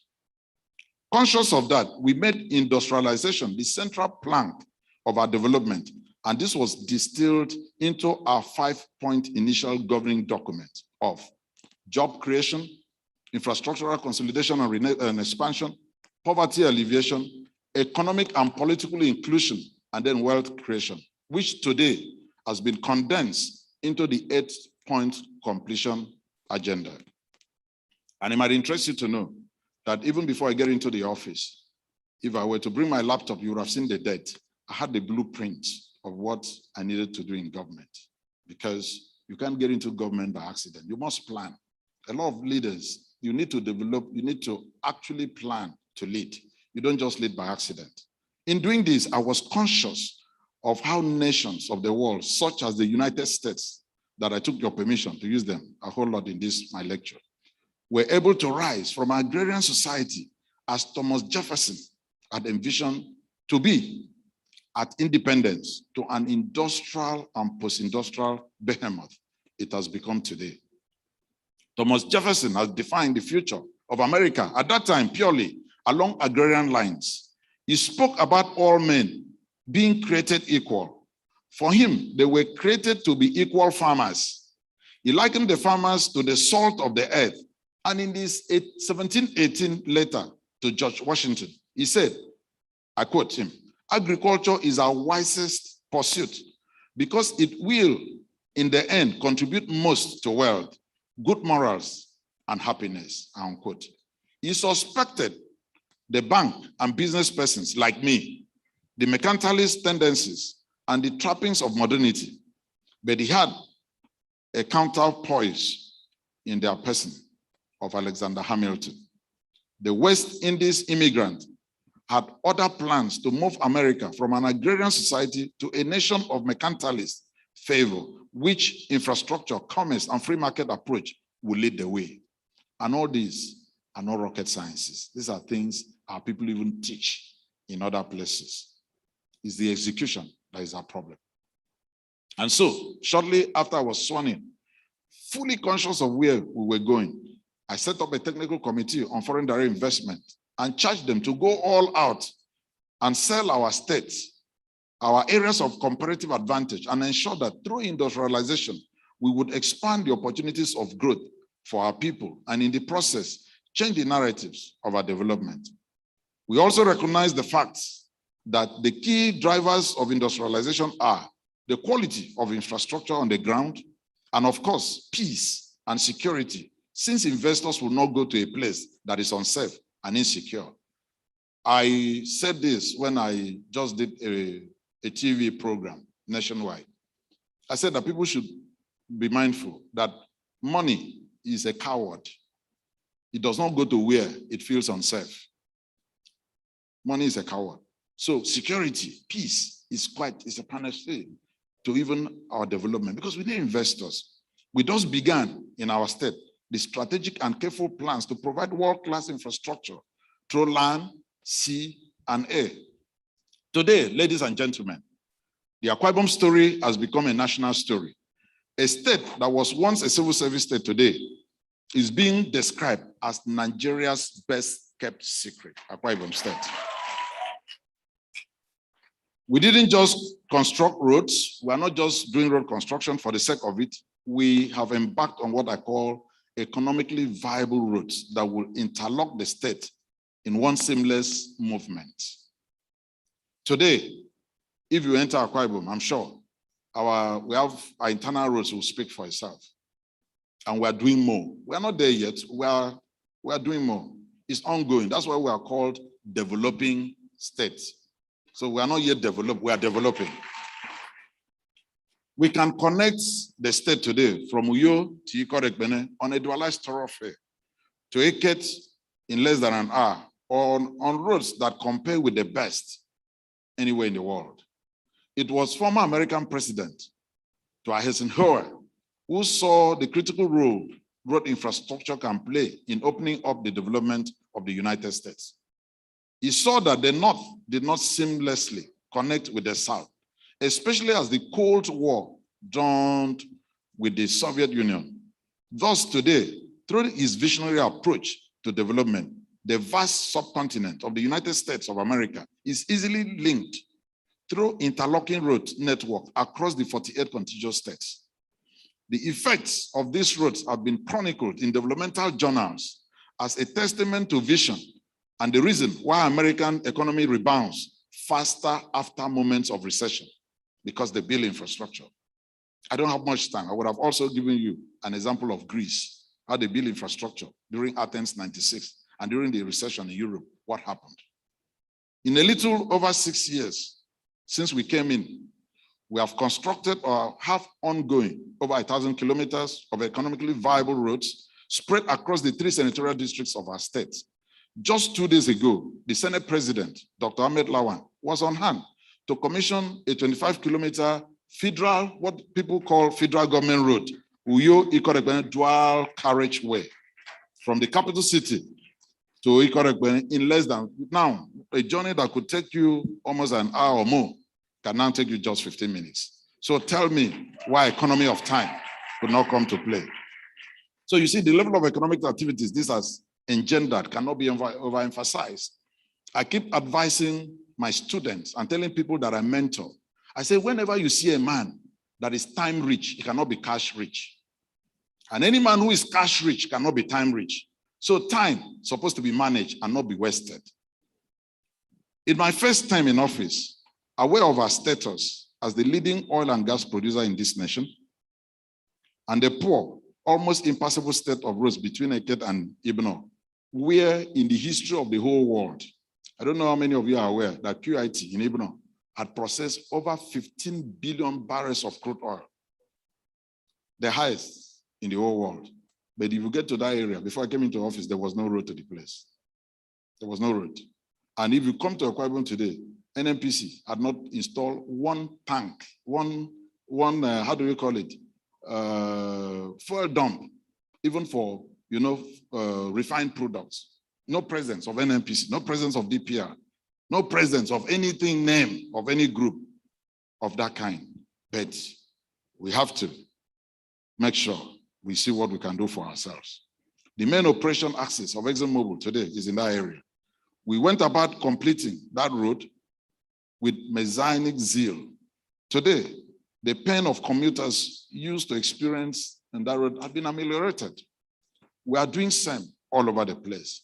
Why? Because we want to open the state to economic activities. We did not just make road construction the main area of concentration in our infrastructural drive. Our emphasis was on road A and C. Mind you, I started by saying that the three critical gateways to industrialization at any moment, any time, will be road A and C. So that's why we made sure we took care of that three. Shortly after I was elected in 2015, I gathered a team, a very good team of aviation professionals, and unveiled my vision to establish what would be the first ever state-owned airline in Nigeria and indeed Africa. I gave them my blueprint and charged them to go to work. When we began to talk about the plans for the establishment of the airline, a lot of people sneered at the idea and taunted us as daydreamers. That's what people call us. They say, who are you? Even Nigeria as a country, we don't have it. Ghana does not have. Maintaining that if federal government could not pull off the establishment of Air Nigeria with all the resources at their disposal, how then would we as a state, a mere subnational, pull off such a feat? Of course, we ignored them and went to work. Today, ladies and gentlemen, Ibom Air, the product of that vision, has become a national sensation, flying the colors of Akwa Ibom within the Nigerian aviation space, and we're also dominating it. A mere 2 years after its maiden commercial flight, we are dominating it. I told people, when people call me to say, I love your service quality, I said, sorry, we've moved from what I call customer service to what I call customers enthusiasm, so that we can make it work. Ibom Air started with just 3 CRJ-900 Bombardier aircraft, and in under a year, increased the fleet to 5. And earlier this year, added 2 new Airbus 220-300 series, thus bringing our fleet to 7, and many more to come. Ibom Air is a testament to vision and to professionalism. We are equally embarking upon a total aviation development process that Nigerians will be proud of. Just as Ibom Air has become a national sensation, we are simultaneously also building what will, upon completion, become the smartest, most modern airport terminal in Nigeria and indeed Africa. Work is ongoing, and recently a group of veteran journalists from the northern part of this country who visited the state to see things for themselves described it as a project never seen in this country. We are also working on the maintenance, repair, and overhaul hangar.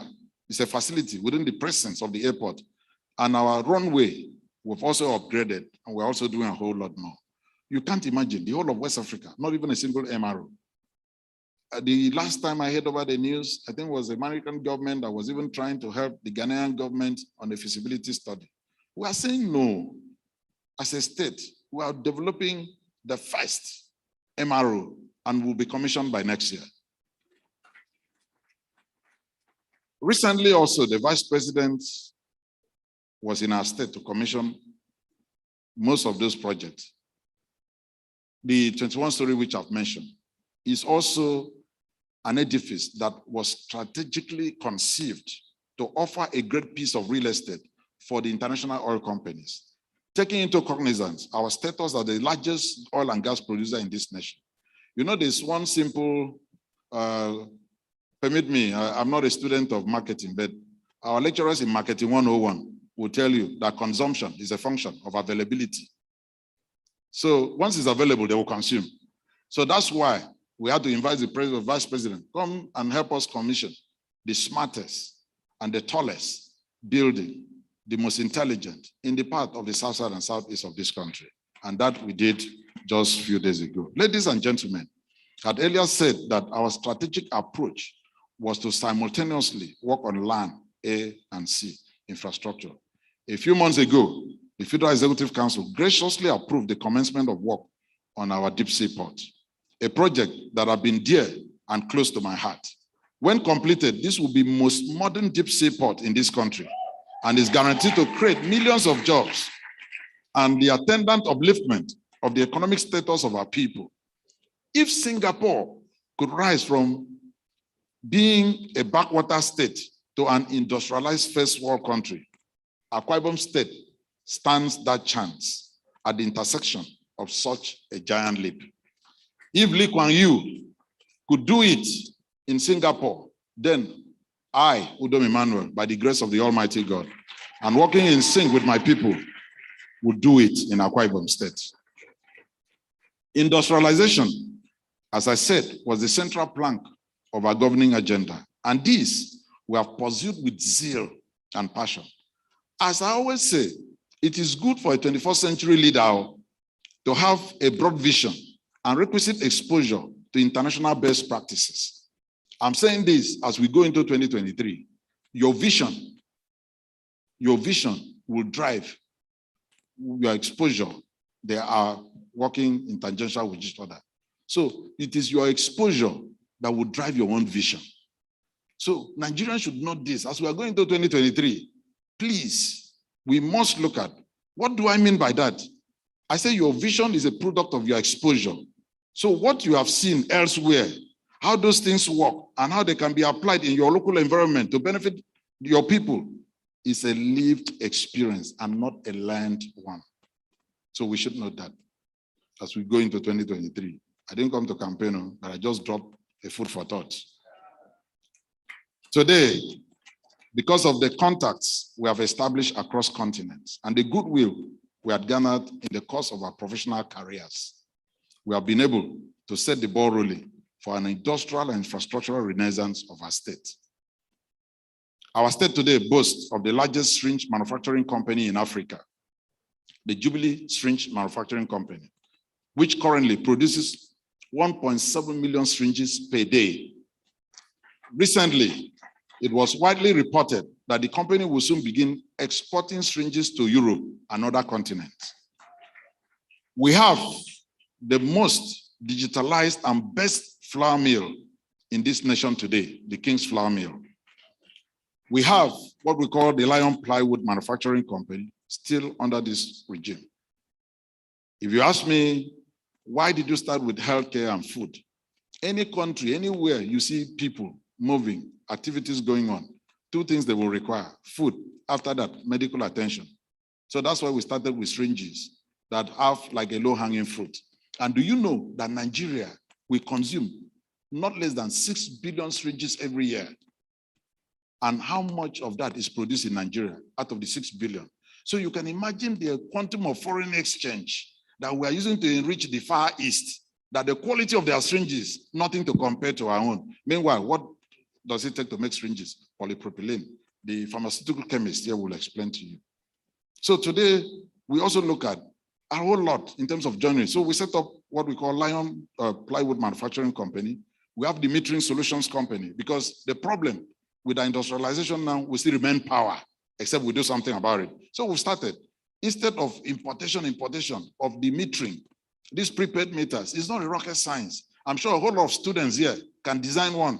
So we started that in our state to manufacture metering solutions, which produces prepaid meters, and thereby making it easier for consumers in the state to accurately read their electric bills.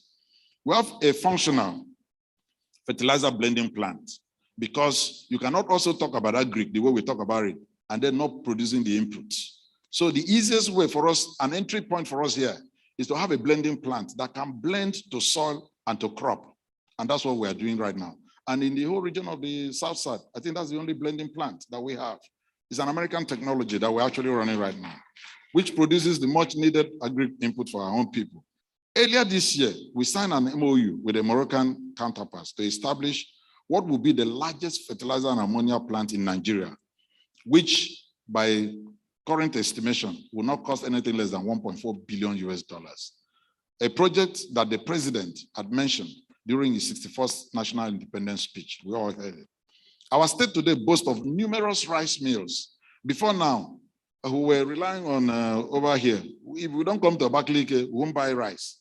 But now I said, no, let's also set up our own. We also have some rice mills, agro-processing mills. We've started processing cocoa as well.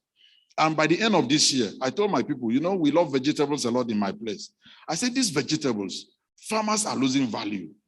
How can you go to farm? By the time you harvest your tomato, harvest your cucumber, harvest your pepper, if you don't sell in the market, it gets rotten and it's wasted. So the farmer is losing value. And what are we trying to do? We are trying to make sure that anything you don't sell to the market, come and sell to us. We are beginning to do what I call a tomato and a tomato puree by the end of this year, so that nothing will be wasted. What you can sell in the market, we can process and then can it and then sell it. Those who cannot afford to buy those ones that are canned, we are coming with an invention where we can do a little, the same way the Chinese people came out with what we call a better pass my neighbor. We can also do same, so that different levels of income earners can also be able to make stew. So we are going to manufacture something that a pot of a bachelor's stew can make do with an affordable income. So that's the essence of bringing this thing home, because you can adapt it to suit what I call environment in those diagnostic, procedures of what we are going to produce for our own people. So that will really also help us. We also set up, you can't believe, before I came into office, something like toothpick were imported. I said, how can? So we had to set up even a toothpick factory. So what does it toothpick take? Raffia palm, just smoothen it and make it hygienic. Pass it through a purification process. It becomes a toothpick. Is that what we're spending currency to import? So we had to start that too. The whole idea is not that we'll manufacture for everybody. The whole idea is a pointer that, look, this is the direction we're supposed to go. Not necessarily that we are able to satisfy the market, but a pointer that, look, we can also do it. It's what I call a can-do spirit, and under our Dagada philosophy. So in the same way, we've also done plastic manufacturing industries. There's a whole lot of consumption of plastic in Nigeria. So we also set that up in the state. And a company, we also recently, I think last year, we launched a company that produces tissue paper. And what do we use to produce tissue paper? If you drive the whole of southeast, you see bamboo trees everywhere, not planted by man, but planted by God. Do you know what happens? Our people dig it out and, burn it off. Because I learned I don't know how far that's true, it's not scientifically proven that it attracts a whole lot of snakes to it. So they dig it out. But now, what happens? If you cut that bamboo, bring it to us, we'll process it and turn it to tissue paper of high quality and standard, which is in process right now. So we are also in the advanced stage of establishing what I call an oil and gas logistics center in the state. So recently also, the federal government has approved for us what I call oil and gas free trade zone. That will also generate a whole lot of, ancillary services in the oil and gas. Perhaps one of the most daring, I say so, one of the most daring innovative industries we have attracted through process of thinking, creativity, and ideas. We didn't see it anywhere in Africa, has been what we call the St. Gabriel Virgin Coconut Oil Refinery, which is a marvel to behold and is expected to enlarge our economic base and showcase our state as an industrial hub. What are we trying to do? We are acquiring almost 11,000 hectares of land, planting coconut. Coconut has 365 uses. 365 uses coconut has. And coconut is something that once you plant, you don't need so much attention. And it can yield for 99 years. So how can we in Africa ignore such, we cannot. So what are we doing? We are now trying to say that if we plant this thing, about 2 million seedlings across the state, and then we set up a refinery that can refine the virgin crude of it, we can export it and we can earn a whole lot of foreign exchange. This project was, again, a product of vision and ingenuity, the capacity to use our comparative advantage in coconut plantation. Because before now, what did we know? Whenever you see coconut, the first thing that comes to people's mind is coconut rice. So we are trying to change from that so that we can actually use it to a more profitable commodity item, the coconut oil. So you see, very soon, we have received the warning over and over again that the much talked about crude oil will soon be of diminishing, value. So it is this time that we need to see how we can diversify. I hope you'll find time someday soon to visit our state so that you find out whether what I'm saying is true or not. Recently, we've been visited by University of Lagos, their small and medium scale enterprise faculty. They came with the vice chancellor and we took them around to see whether we're on the right path or not. And not to talk of, we're also building skills development center to train skills that will also run some of these small and cottage industries. The whole idea about these small ones is not just to make profit, it's to still let people know that this is what we need to do.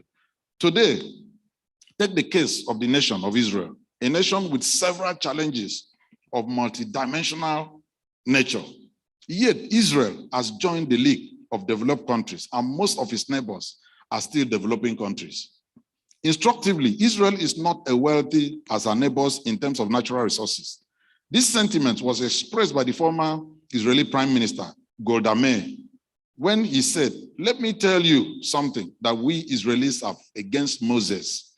We are all Christians, so we know what we mean. It took us 40 years through the desert in order to bring us to one spot in the Middle East that has no oil. In spite of its resources constraints, Israel successfully changed the narrative of development through industrialization and infrastructure.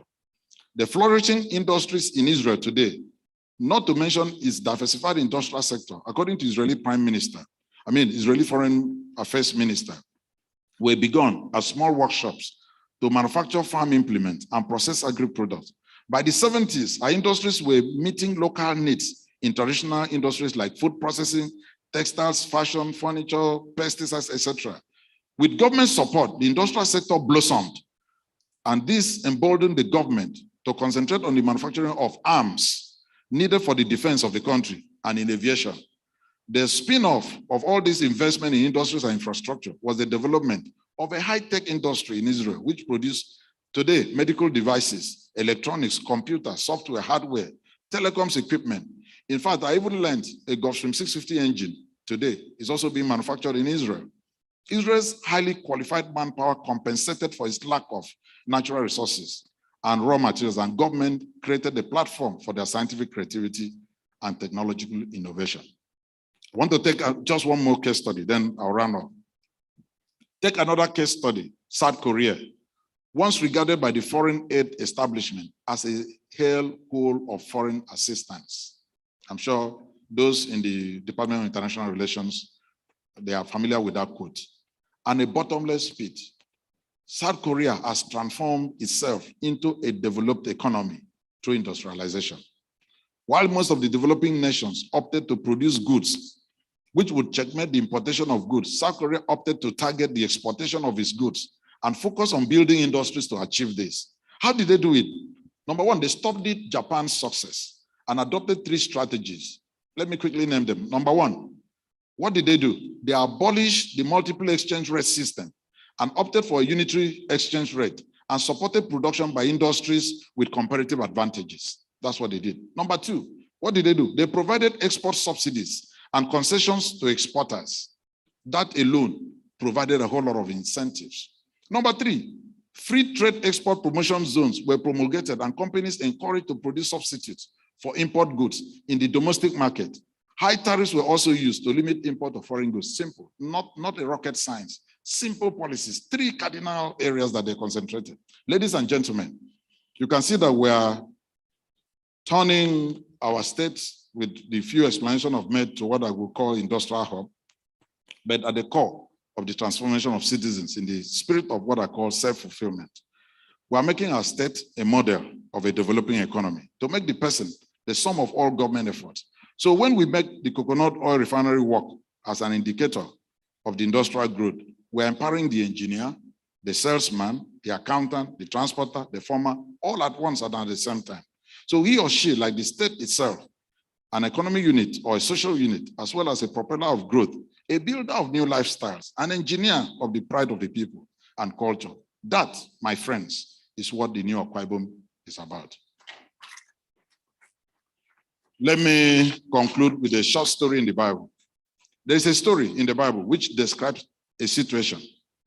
It is found in 2 Kings, chapter 2, verse 19, where Elisha went to Jericho, and the men of the city came to him. Then the men of the city said to Elisha, "Please notice, the situation in this country is pleasant, and as my Lord sees, but the water is bad, and the ground barren." I unquote 2 Kings 2:19. And he said, "Bring me a new bowl and put salt in it." So they brought it to him. Then he went out to the source of the water and cast in the salt there and said, thus says the Lord, I have healed this water. From it there shall be no more death or barrenness in this land. I invite you to notice the situation in our country today. The country is pleasant, but the water is bad. Water is a cleansing agent too. Therefore, the agents who are supposed to cleanse this country, I leave you to fill the gap. They have failed to rid us of the evil that beset us. Elijah's solution was to put salt in the water. And you know, Jesus referred to his followers as the salt of the earth.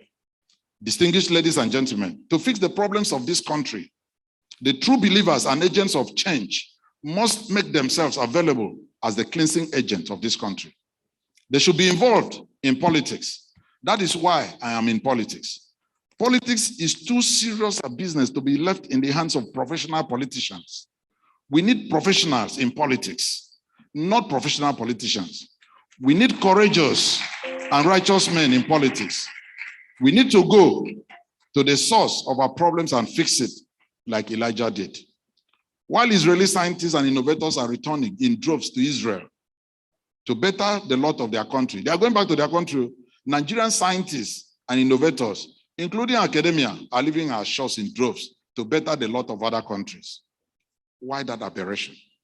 In terms of manpower, Nigerians are excelling everywhere. Everywhere you go to. We need to come back home to fix the barrenness of our land. In my state, there's a young man, they call him Uforekon. Google the name, you check. An Akwa Ibom's son, he solved a 50-year-old mathematical puzzle in Japan and became an instant celebrity scholar automatically. Dr. Bennett Omalu was the first person to discover and publish on chronic traumatic encephalopathy in American football players. Just as an Akwa Ibom son, Imo Udoka is the first Nigerian American to become the head coach of a major American basketball team, the Boston Celtics. Ime Mana is the first Black woman to be elected editor-in-chief of the Harvard Law Review, thus joining the exclusive club of the former editors that include former US President Barack Obama. Helena Ibokwe is the first woman of African descent to become president of Universal Television. The list goes on. You can count. These are capacities that we have. These are the salt we need to add to the water in order to fix our land. These are the salt we need to speed up the industrialization of our country and fix our infrastructure problem. I dare to believe that when Nigerians respond to the plaintive cry in the national anthem, arise, O compatriots, Nigeria's call obey, and come with hoes and shovels, computers, hardware, software, wheelbarrows, hammers, and other necessary tools, we will build industries and infrastructure that will change the trajectory of our development for better. We'll build infrastructure that will link economically viable federal roads with Calabar to Road, the East-West Road that links the nation, the rest of the nation to the economic nerve center of this nation. And also roads in the eastern part of this country, such as the Ling Road, the Taiwan of Nigeria, Aba or Onitsha. It takes me 5 hours to get here from Uyo. And those in the north that can connect our countries and neighbors to Sahel region. So you can imagine from Uyo to this place, why should I drive for 5 hours? When this is done, I think a new Nigeria, bound in freedom, peace, and unity will be better. I leave that belief with you, and I pray that it will not tarry. If Akwa Ibom State, as a subnational, without control over developmental policies, without control over monetary policies, without control over fiscal policies, could move the needle of development and change the narrative from what was formerly a civil service-oriented state to a fast developing industrialized entity, we can replicate same nationally. I believe we have the tools, the manpower, and the drive to achieve this. Barack Obama galvanized Americans to rise to the fate of his greatness with a simple but emotionally impactful phrase. What did he say? Yes, we can. We too can dakada, we can rise and show the world that indeed we can change the narrative of our national development through infrastructure and industrialization. The motto of this university is to restore the dignity of man. I am of the opinion that with all hands on deck, contributing our bit to the growth of our country, we can jointly restore the dignity of Nigeria. Thank you for your attention. God bless Akwa Ibom State. God bless University of Nigeria and Nsukka. God bless our dear nation, Nigeria. Thank you for the prayer.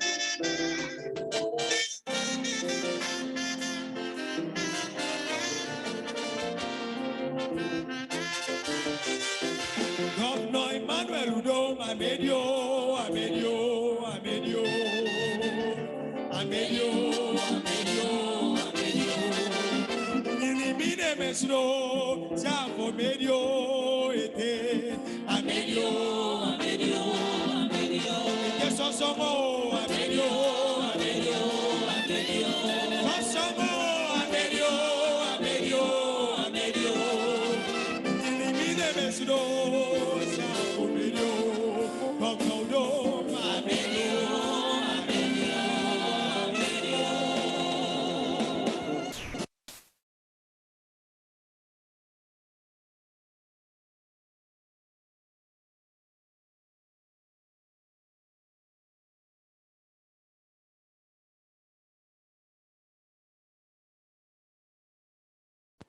The chairman, sir.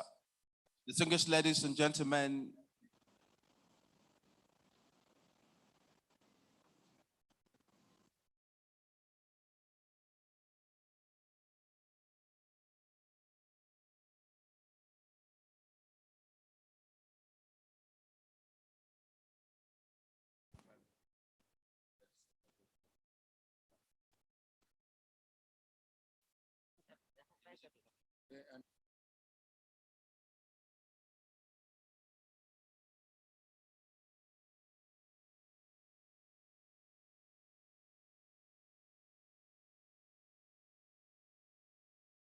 we take a musical interlude for about 5 minutes. Music department, if you're ready, please do it.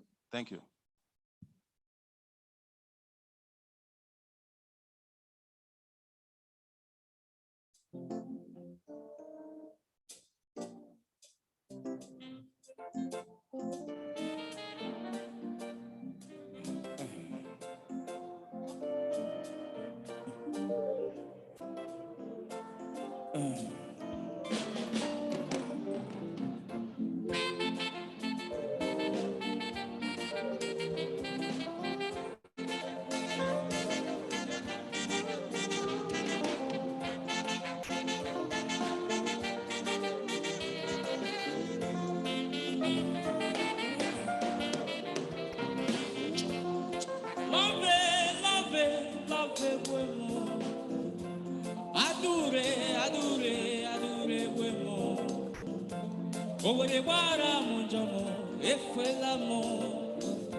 Governor, hold on. Emmanuel, we thank you, sir.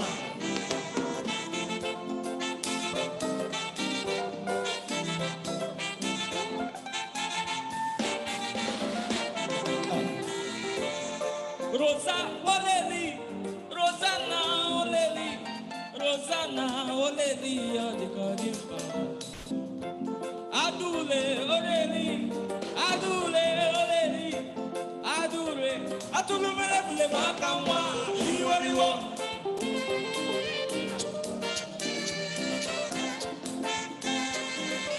Okay.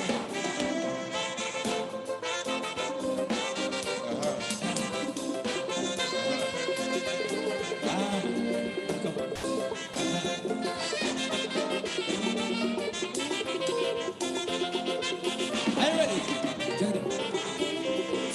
Let me wanna fair, Johnny, Johnny. Let me wanna fair, let me wanna fair, let me wanna fair.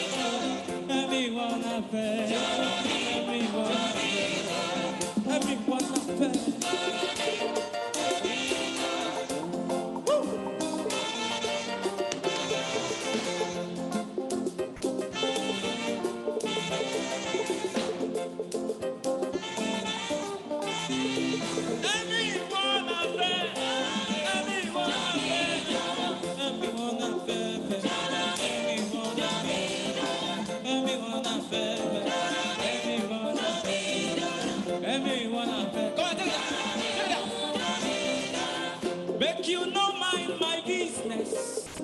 Hey, Yami, who knows tomorrow? Ah, only God knows. Oh, hey, brother. Hey, auntie. Are you ready?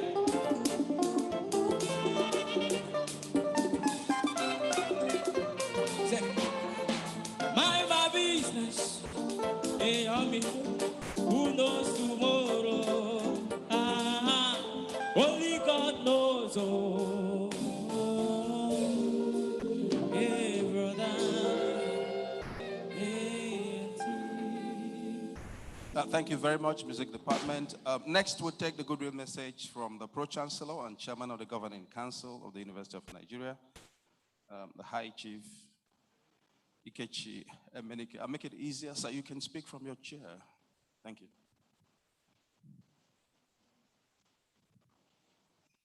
Your Excellency, the Executive Governor of Aquarium State,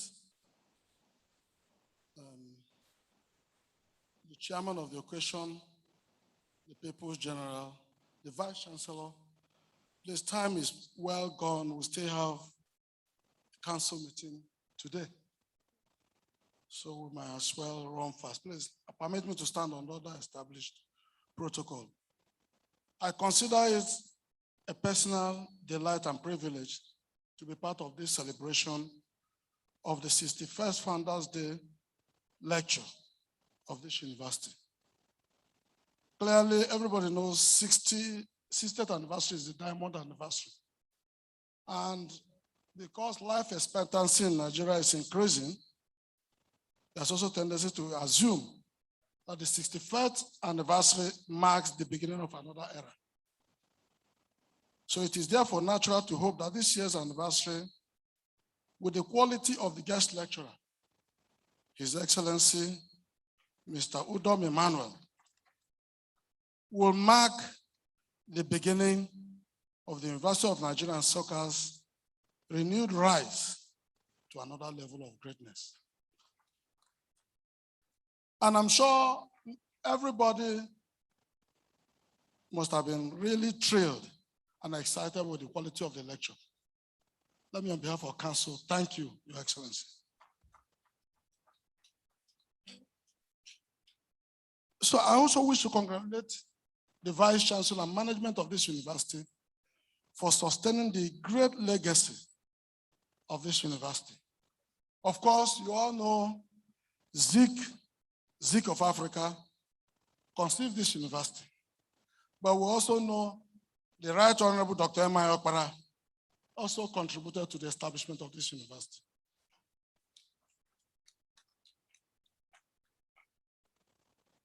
As a representative of the visitor to this university, the great President Muhammad Buhari, it is my also honor to bring everyone here his greetings and felicitations. The great, I think, quite frankly, I will treasure and keep this lecture. But please, if you listen attentively, you will notice there was a place His Excellency said you should fill gaps. Permit me to just fill only one. Because he mentioned about the deep sea port in Akwa Ibom, which is going to be a pioneering effort. It was approved by President Muhammad Buhari. And also the oil and gas hub.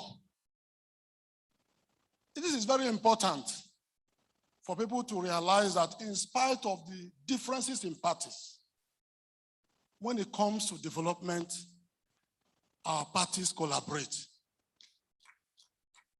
And President Muhammad Buhari does not discriminate once he sees any good idea, any good innovation, and any good project. So it tells us that the spirit of Zik, the spirit of the founding father of this university, which we celebrate, still in some sense lives within Nigeria.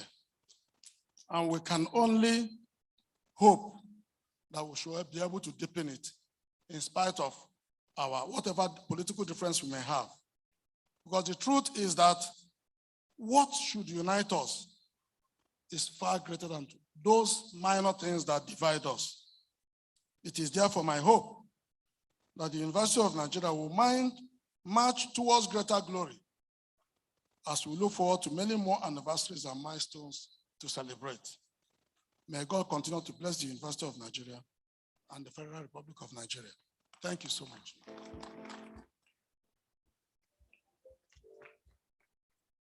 And thank you very much. And next, we'll cut the anniversary cake.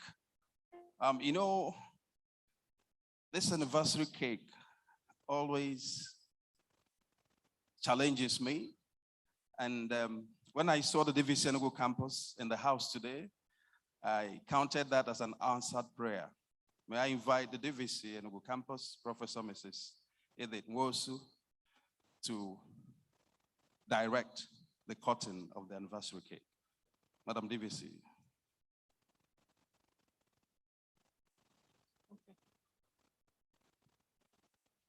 The highly respected chairman of today's occasion,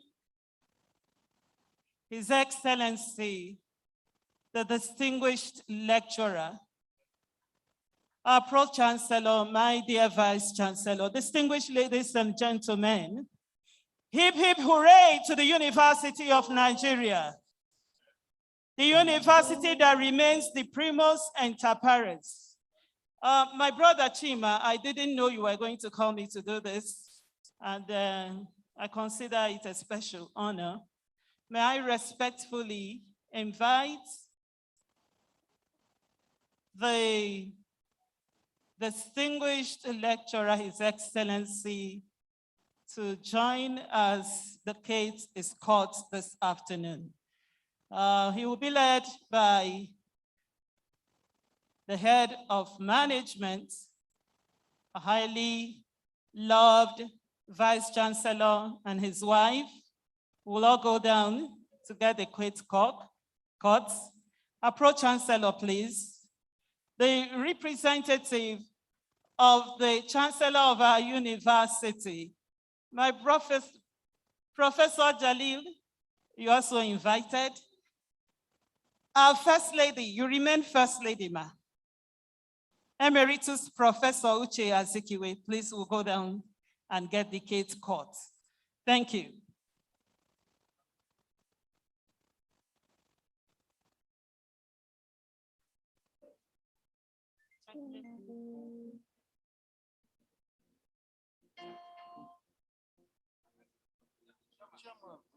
Oh, forgive me, sir. The People's General. JOJ, sir. Please, sir. Forgive me, sir. Thank you, sir.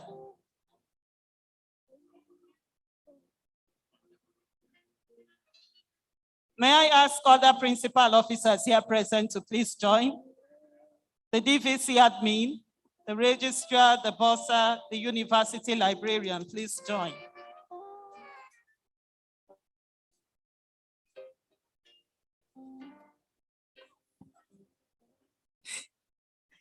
The president of the University of Nigeria Alumni Association, my brother, Ben Okoronkwo, please join us.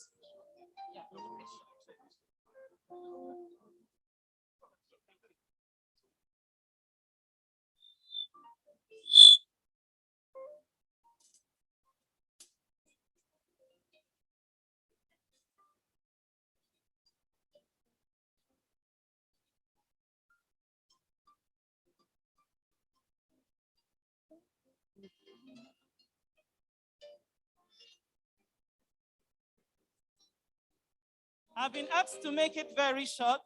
I'm highly inspired this afternoon. And 61, Isaiah chapter 61, the Spirit of the Lord is not upon me now, it's upon this university. And this Spirit is causing us to preach the good news. But today being the 7th of October,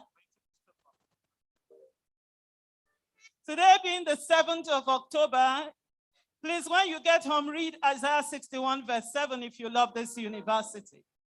That verse says, For your shame, you will receive a double portion. And so I decree and declare a double portion to this university. For every shame we have suffered, for every setback we have suffered. Our Pro-Chancellor said a new era, a new season has started.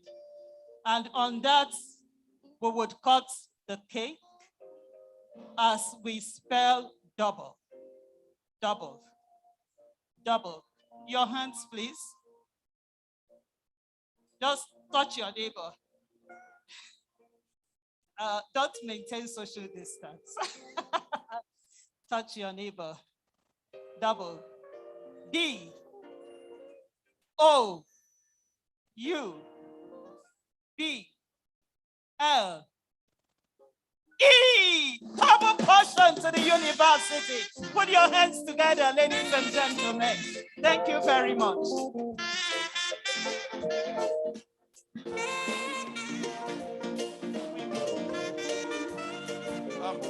Thank you so very much. The Vice Chancellor, the Chairman, distinguished ladies and gentlemen.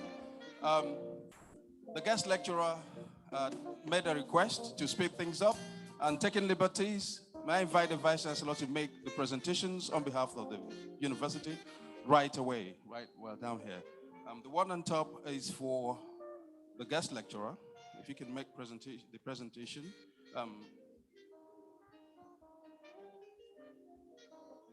Okay, can we clear the space behind him so that the cameraman, but the more the merrier.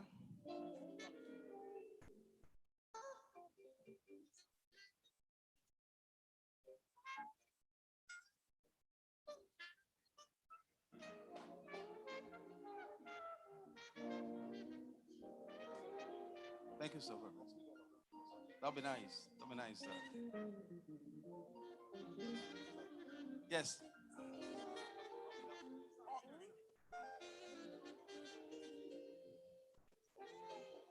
Go to the cake. Your Excellency, the Executive Governor of Aquarium, Mr. Udom Emmanuel, this plaque is presented to you on behalf of the Governing Council, Senate Management, and students of University of Nigeria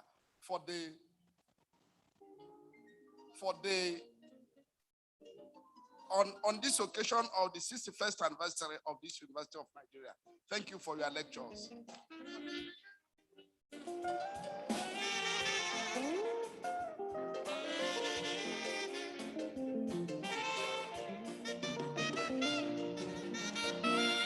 And while the guest lecturer was doing the thing, we had brought a real life artist who has made an instant portrait. Can you bring the portrait and let the Vice Chancellor deliver that on behalf of the Vice Chancellor?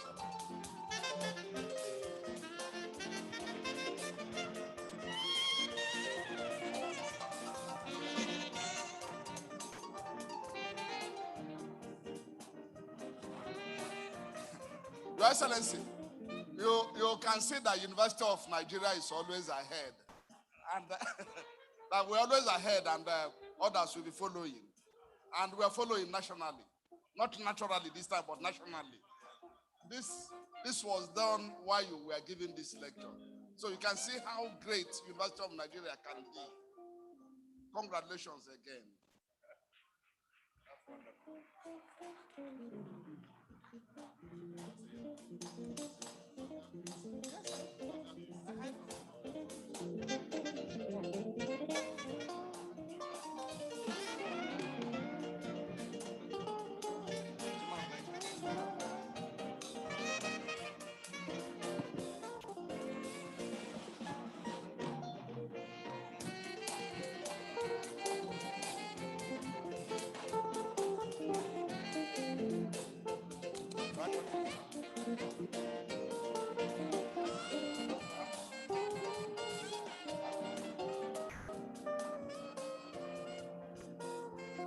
The People's General, I know you've been decorated severally.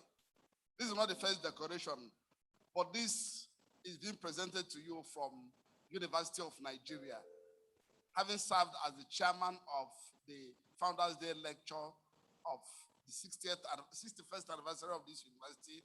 This day, the 7th day of October, 2021. Congratulations. Thank you, sir. Yeah.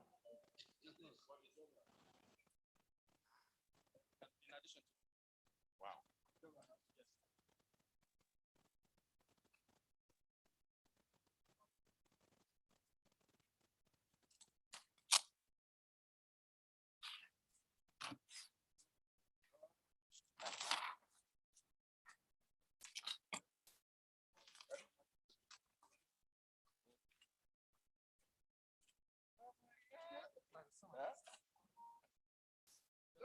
General.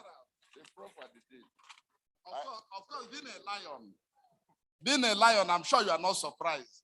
You know what lions can do. This is produced within the den. Once again, congratulations, General. Thank you very much. I think I need to add quickly. I'm so proud of the University of Nigeria, my alma mater. I was just that they had that initiative not to present me in my uniform, but in my traditional regalia. Thank you so much, sir. I appreciate it. The chairman, the guest lecturer has requested for permission to leave, and I think you have the powers to grant that, not me. But I request we permit the guest lecturer to leave. So let me just make more or less a closing remark, because there's no way we can have this kind of dish and we don't. please, let's do it here. Let's do it here, right here. Well, Your Excellency, Your Excellency, the Chairman of Council, the Vice Chancellor, I am not following any orders, I said, but let me stand on existing protocol because I'm rushed to do this. No. I think I'm still waiting on the VC.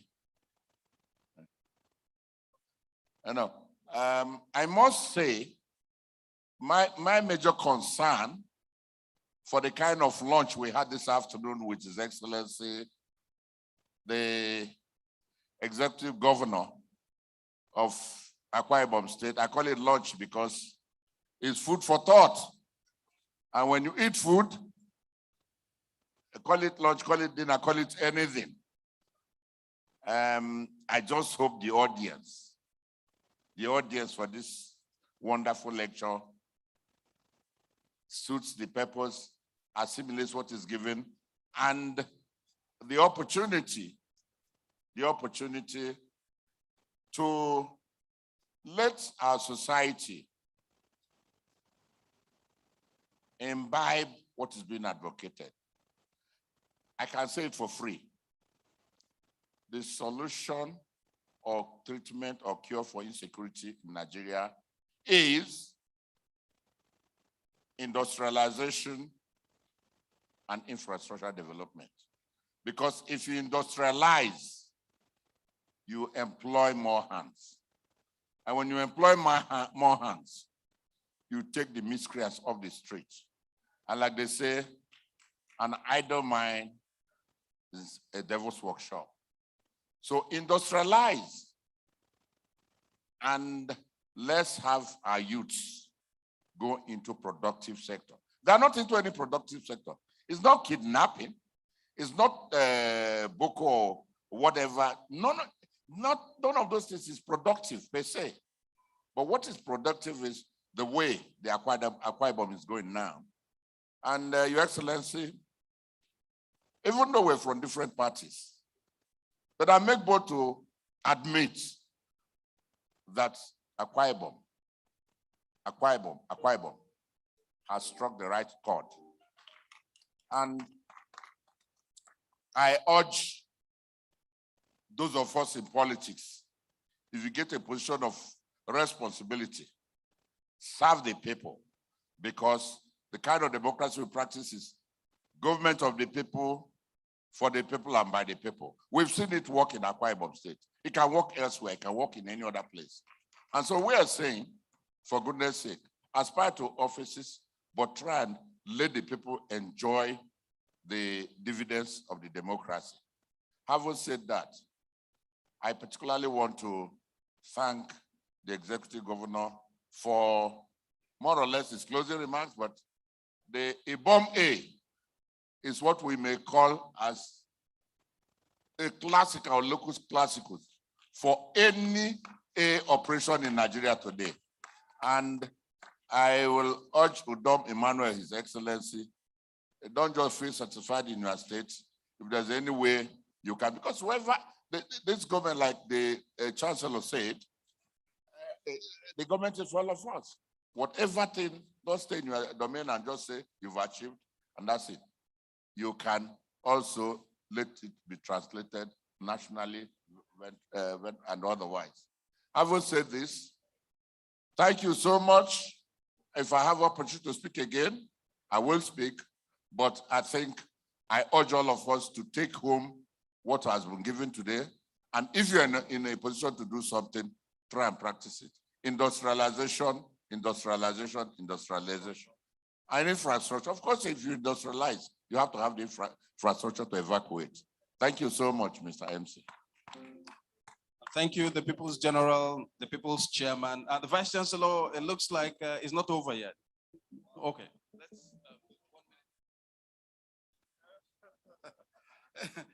His Excellency, yet another portrait.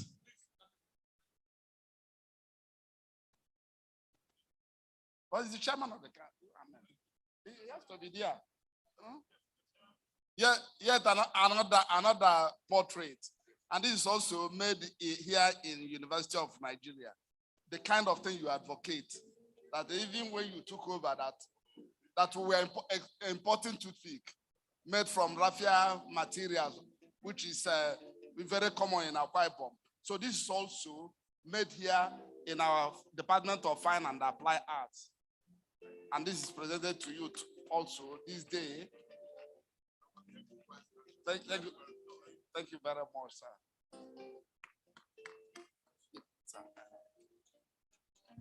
With the permission of the chairman, would I excuse the guest lecturer who must leave now while we continue and wind down properly.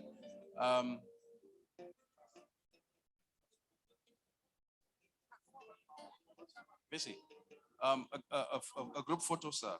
A group photograph with the chairman and the guest lecturer.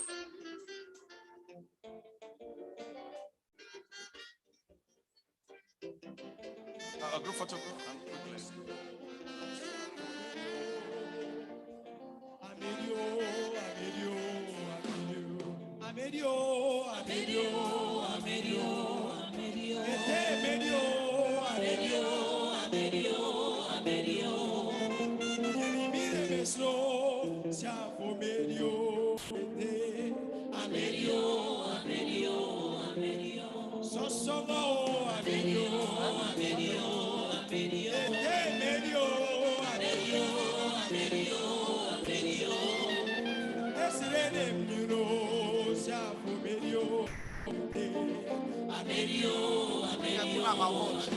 Yes.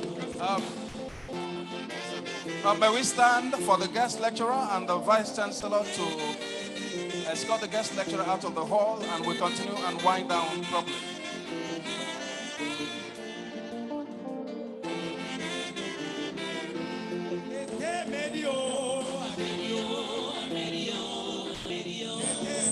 Lunch is provided for deans and directors at the Vice Chancellor's Lounge. Professors, deans, directors, lunch is served at the Vice Chancellor's Lounge. The Vice Chancellor's Lounge for lunch, please.